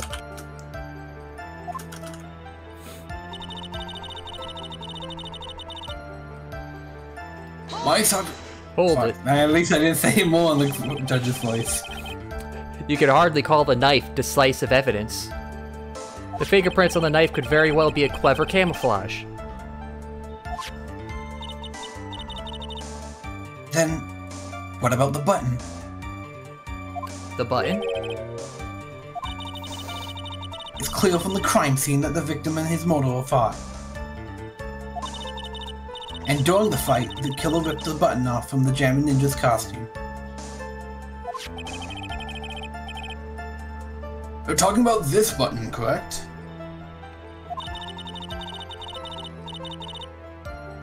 The button was found on the pleats of Matt's Hakama, isn't that correct?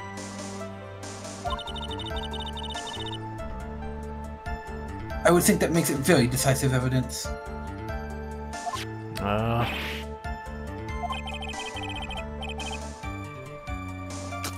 Looks like you outfoxed again, Mr. Wright. Anyway, the knife doesn't prove a thing. less. Please fix your testimony. Yeah, I love. Ever since that line, I have always just paid attention to every time they use anyway.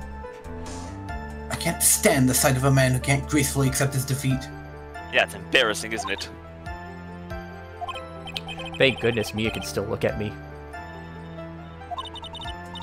With an icy stare, yes. Oh.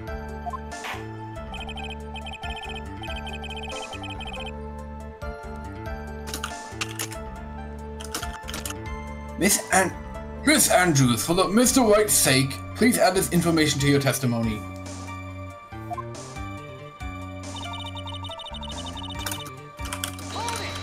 Ah, I forgot that's new lines. Anyway, and how do you know that?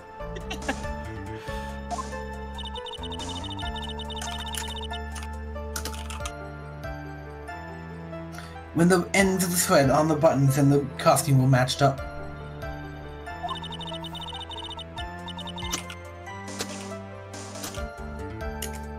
They were found to fit together perfectly. Also, I heard. I heard that before too.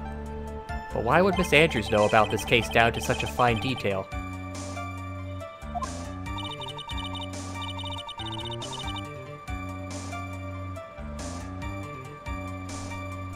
Don't look at me like that, just because I'm prepared and you're not. Ah, I thought I had her this time for sure. If there's anything to trip her up on, it has to be here. But where and what?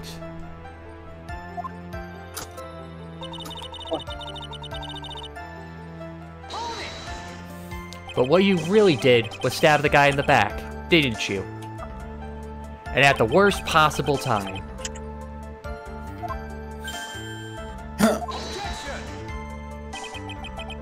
Who's to say she really stabbed the guy in the back, as you so eloquently put it, right?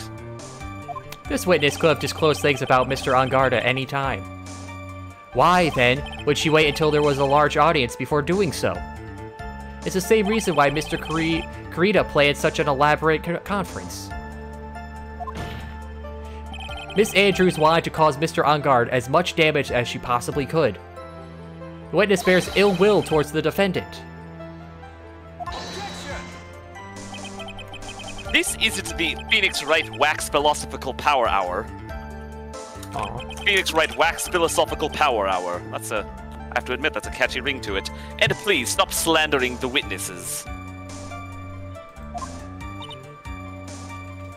I wanted to watch that show. I'd get it on, I don't know what sort of cheap-ass channel would take you. As I expected, Miss Andrews' testimony seems pretty solid. Really? Because to me it sounded a little wishy-washy. Wishy-washy? Well, I guess we'll see if I press a little more. You should know this by now. But you'll need strong, decisive evidence to make her talk. Got it, Chief. I'm gonna pin you down this time, Miss Andrews. Stop with your fantasies. Okay. From the moment I had the crime scene, I had a feeling that Matt was the murderer. Motive. I know that his motive didn't prove I'm right. He didn't have an alibi for what he was doing at the time of the murder. Button was torn off. That button was torn off his hand. But I'm Matt's manager, so I felt like I had to protect him. The button was torn off in the wall in the middle of the fight with Matt. Fight.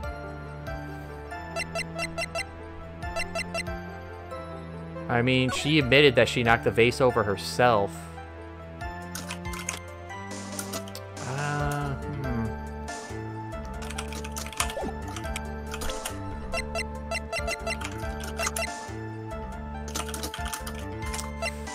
Let's see, what do we got? Had the feeling, motive, didn't have an alibi. Okay, so it has to be this moment.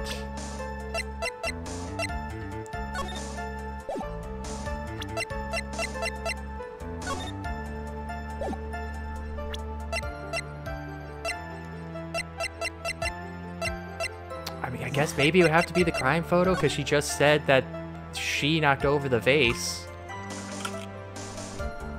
What are we looking for? Something for the button was torn off Matt during his fight with...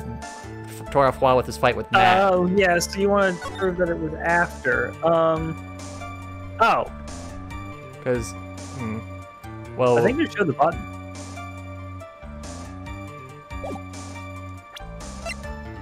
Oh, yeah. Oh, damn it. Oh, Never mind. I guess it was the photograph. Don't listen to me. Yeah, okay, evidence. How exactly are the evidence in this statement? Yeah, they're not. Just give me the penalization. We think about the fact before making accusations. I didn't get any points. You lost points. Thanks, Hinkle. So I feel like it has to be this. Maybe it's not this at all. Huh.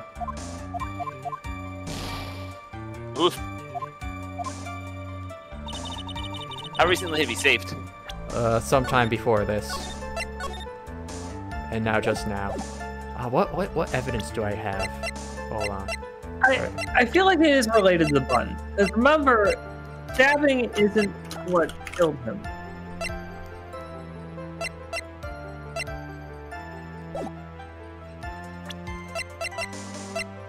Conference. So if it was torn off during the fight with Matt... He was strangled. Yeah.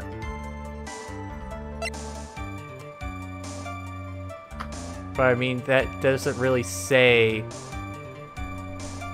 Well, the question is, how did blood get on it? Oh, true. Would it be... Okay. What'd you do?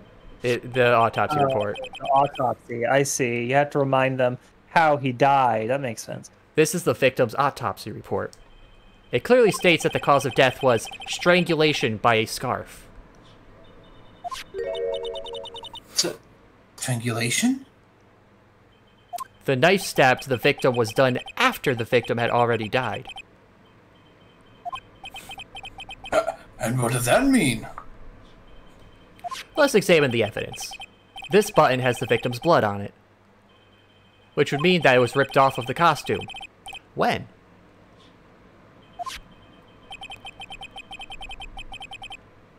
After the knife was stabbed into the victim, I would presume. Exactly. Which means... Is it possible that this button was torn off during the victim's final struggle? Because the victim was strangled to death in that fight.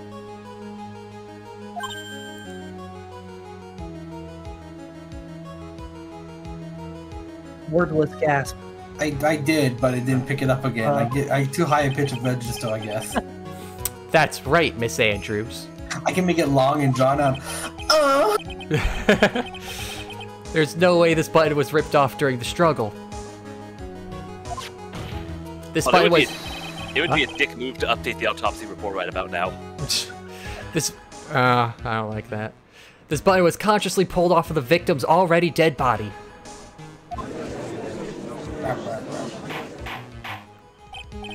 Oh no! What is the meaning? What is the meaning of this, Wright? What is the meaning? What is the meaning? What is the... Your Honor, I have this, please. Okay. So what if the button was torn off of the body after the victim had already died? What does that change in the slightest? Let me ask you one simple question, Mr. Edgeworth. Why was the button torn off? What purpose did that serve? What purpose? What purpose? We know that this button was not torn off during the fight. So the murderer took the time and effort to purposely rip this from the victim's body. That would mean that the murderer had something in mind, wouldn't it? Mr. White, does this mean... Does this mean the mortal want... Does this mean you know what the mortal wanted to do with the button? What was it? No, it wouldn't be destroy evidence. It's to pin. Since it was on him. There's only one logical reason for doing something like that. To have a memento of the crime. It was to pin the crime on Mr. Ongard. Ah. There's no way anyone would put a bloody button in their own pants. That's right. Mr. Ongard was set up. By the real killer, of course. Rabble. And the real mortal is... Well, Mr. White, who in the world is the real killer then? Finally. I can't believe I managed to bring this trial all the way up to this point.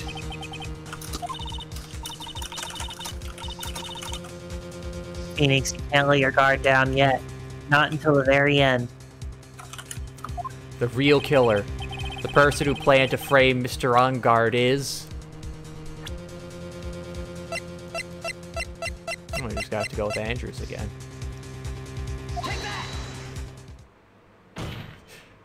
The judge looked very unimpressed there for that split frame. Miss Adrian Andrews. I choose you! You are Mr. Kreda's killer.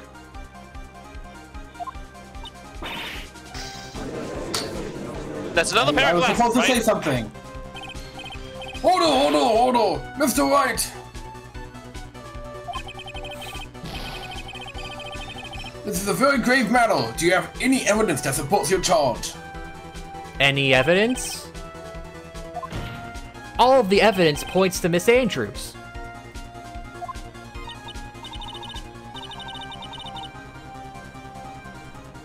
What? How preposterous! You can't stick any of that on me. That's inappropriate. I can't, can I? Would you care to test me? Then what about this knife?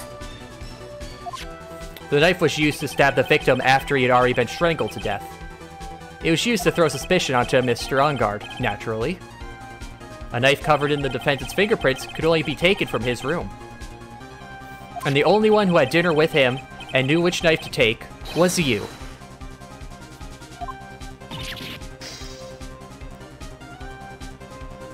At least I have my spell glasses. But then... What about the button that was found in Matt's Hakama?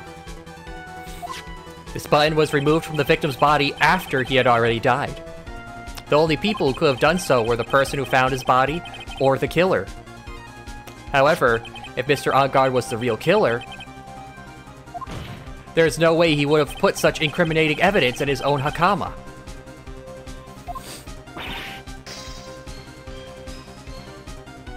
Spell glasses.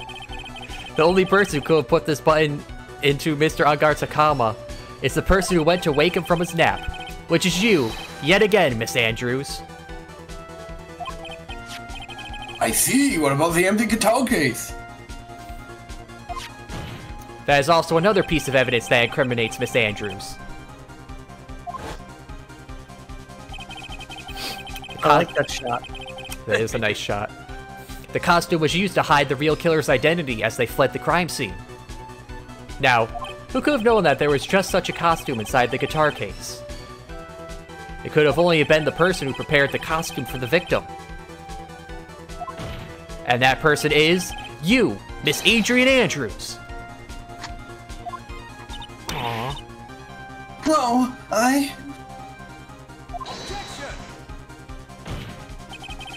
But Ms. Andrews' fingerprints were nowhere to be found on the guitar case.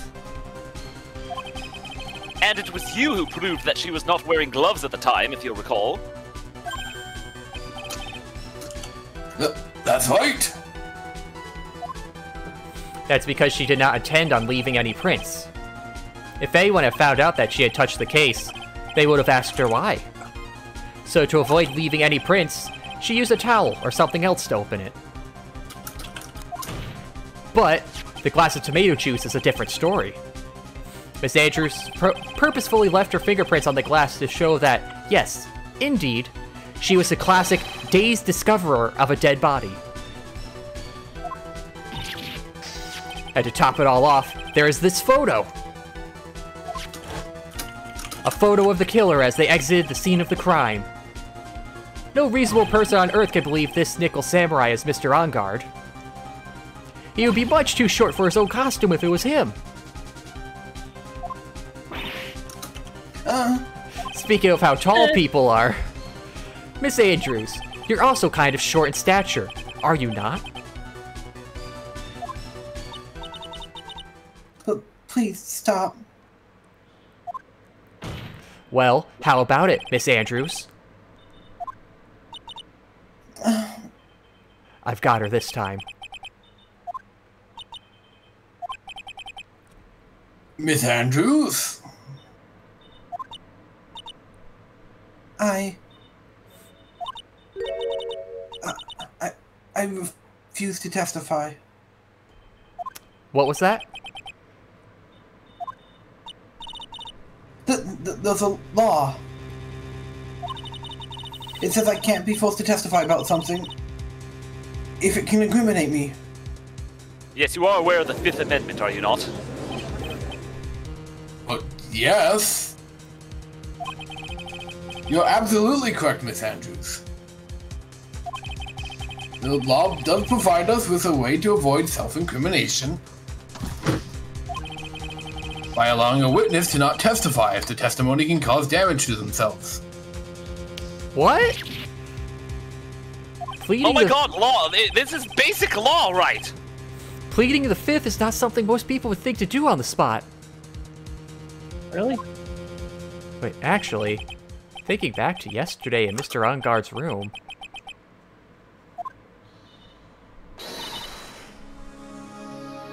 Adrian Andrews. see, she does get to show up. Yes. Yes. Yes. Think hard about what we just discussed. Understood. Understood. All right. Right. Okay. That's it. That's when Francisca planted this idea into her head. She must have told Andrews to not testify if things looked bad. Did a good job proving everything up to this point, Phoenix. But there is still one thing you haven't done. Something I haven't done?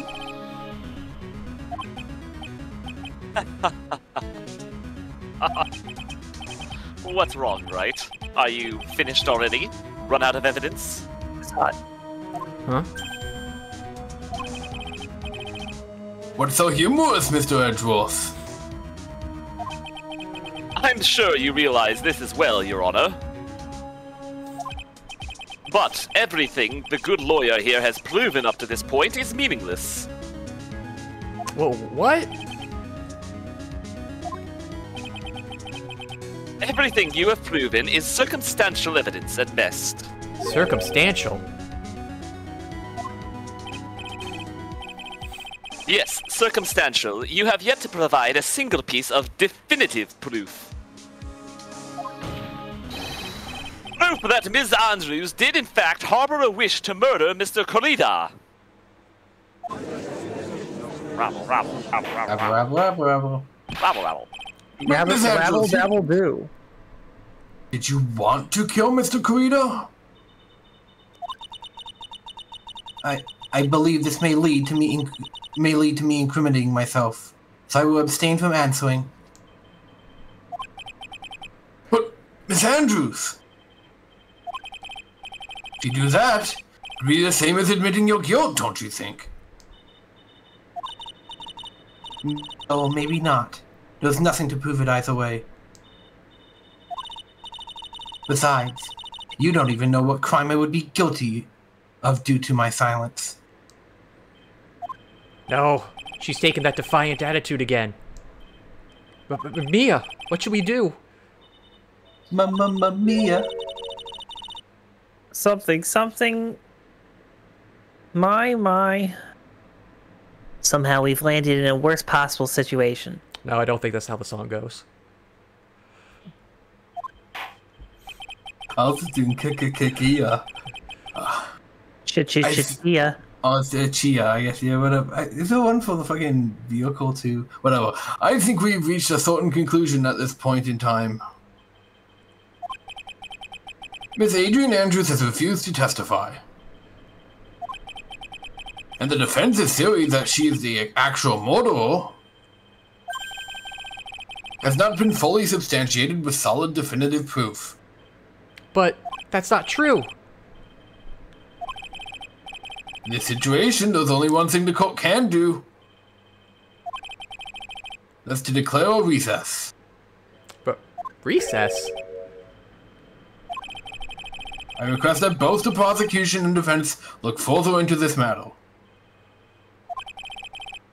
And at tomorrow's trial... Tomorrow? We don't have a tomorrow. If we don't get a not guilty verdict today, then... Please wait, Your Honor. That's not necessary. The trial. Please continue the trial. What are you sweating for? Not that hot in here. Oh, I see. Your client is getting one more day to live, isn't he? That's not it. This isn't about that. Edgeworth, I know you know who the real killer is. Please, let the trial continue. If I don't get the verdict, then Maya. What the devil? But it's impossible to continue as long as the witness refuses to testify. Now then, this court is in. Court is... This court is objection. It is not impossible for this trial to continue, Your Honor.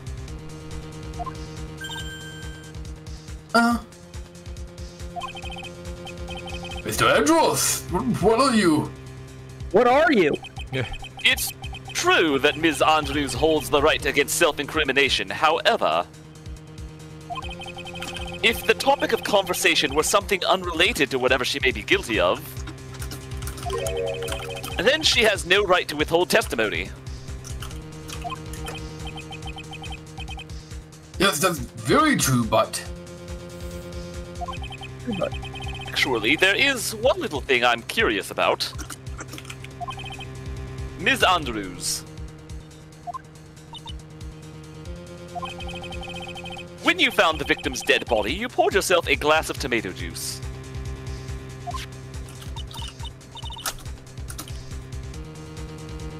Yes, and... I can't help but think how unnatural that is.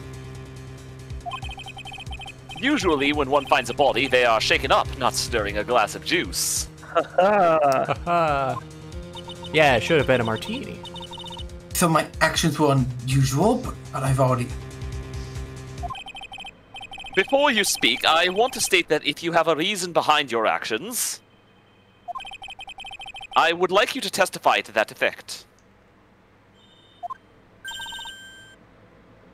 Testify? Your Honor, I would like to request that the witness testify again as to what happened when she first discovered the victim's body.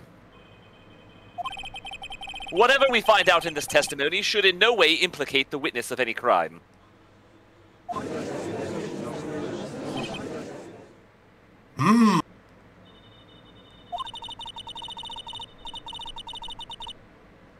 I don't know what it is about Edgeworth today, but I can't get a good read off of him.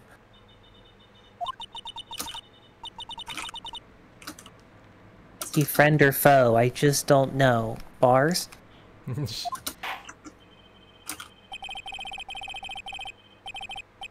The court acknowledges the prosecution's request. Miss Andrews, if you please.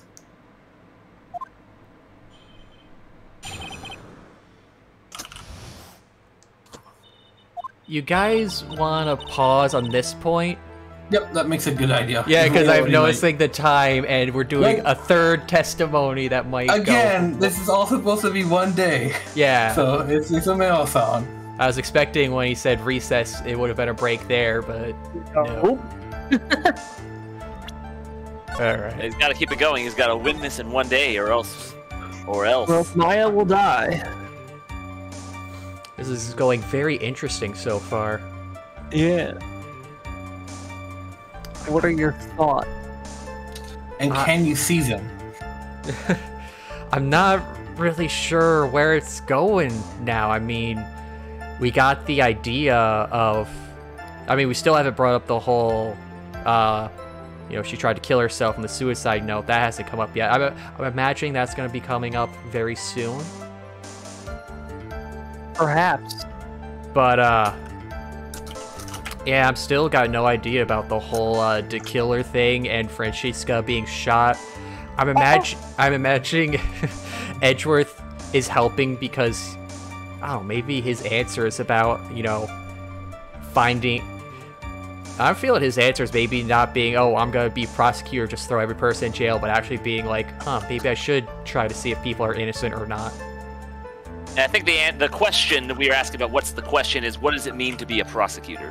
Yeah. What does it mean to be gay? What does it mean to be you? Oh. You're gay. So yeah, this is an interesting case so far.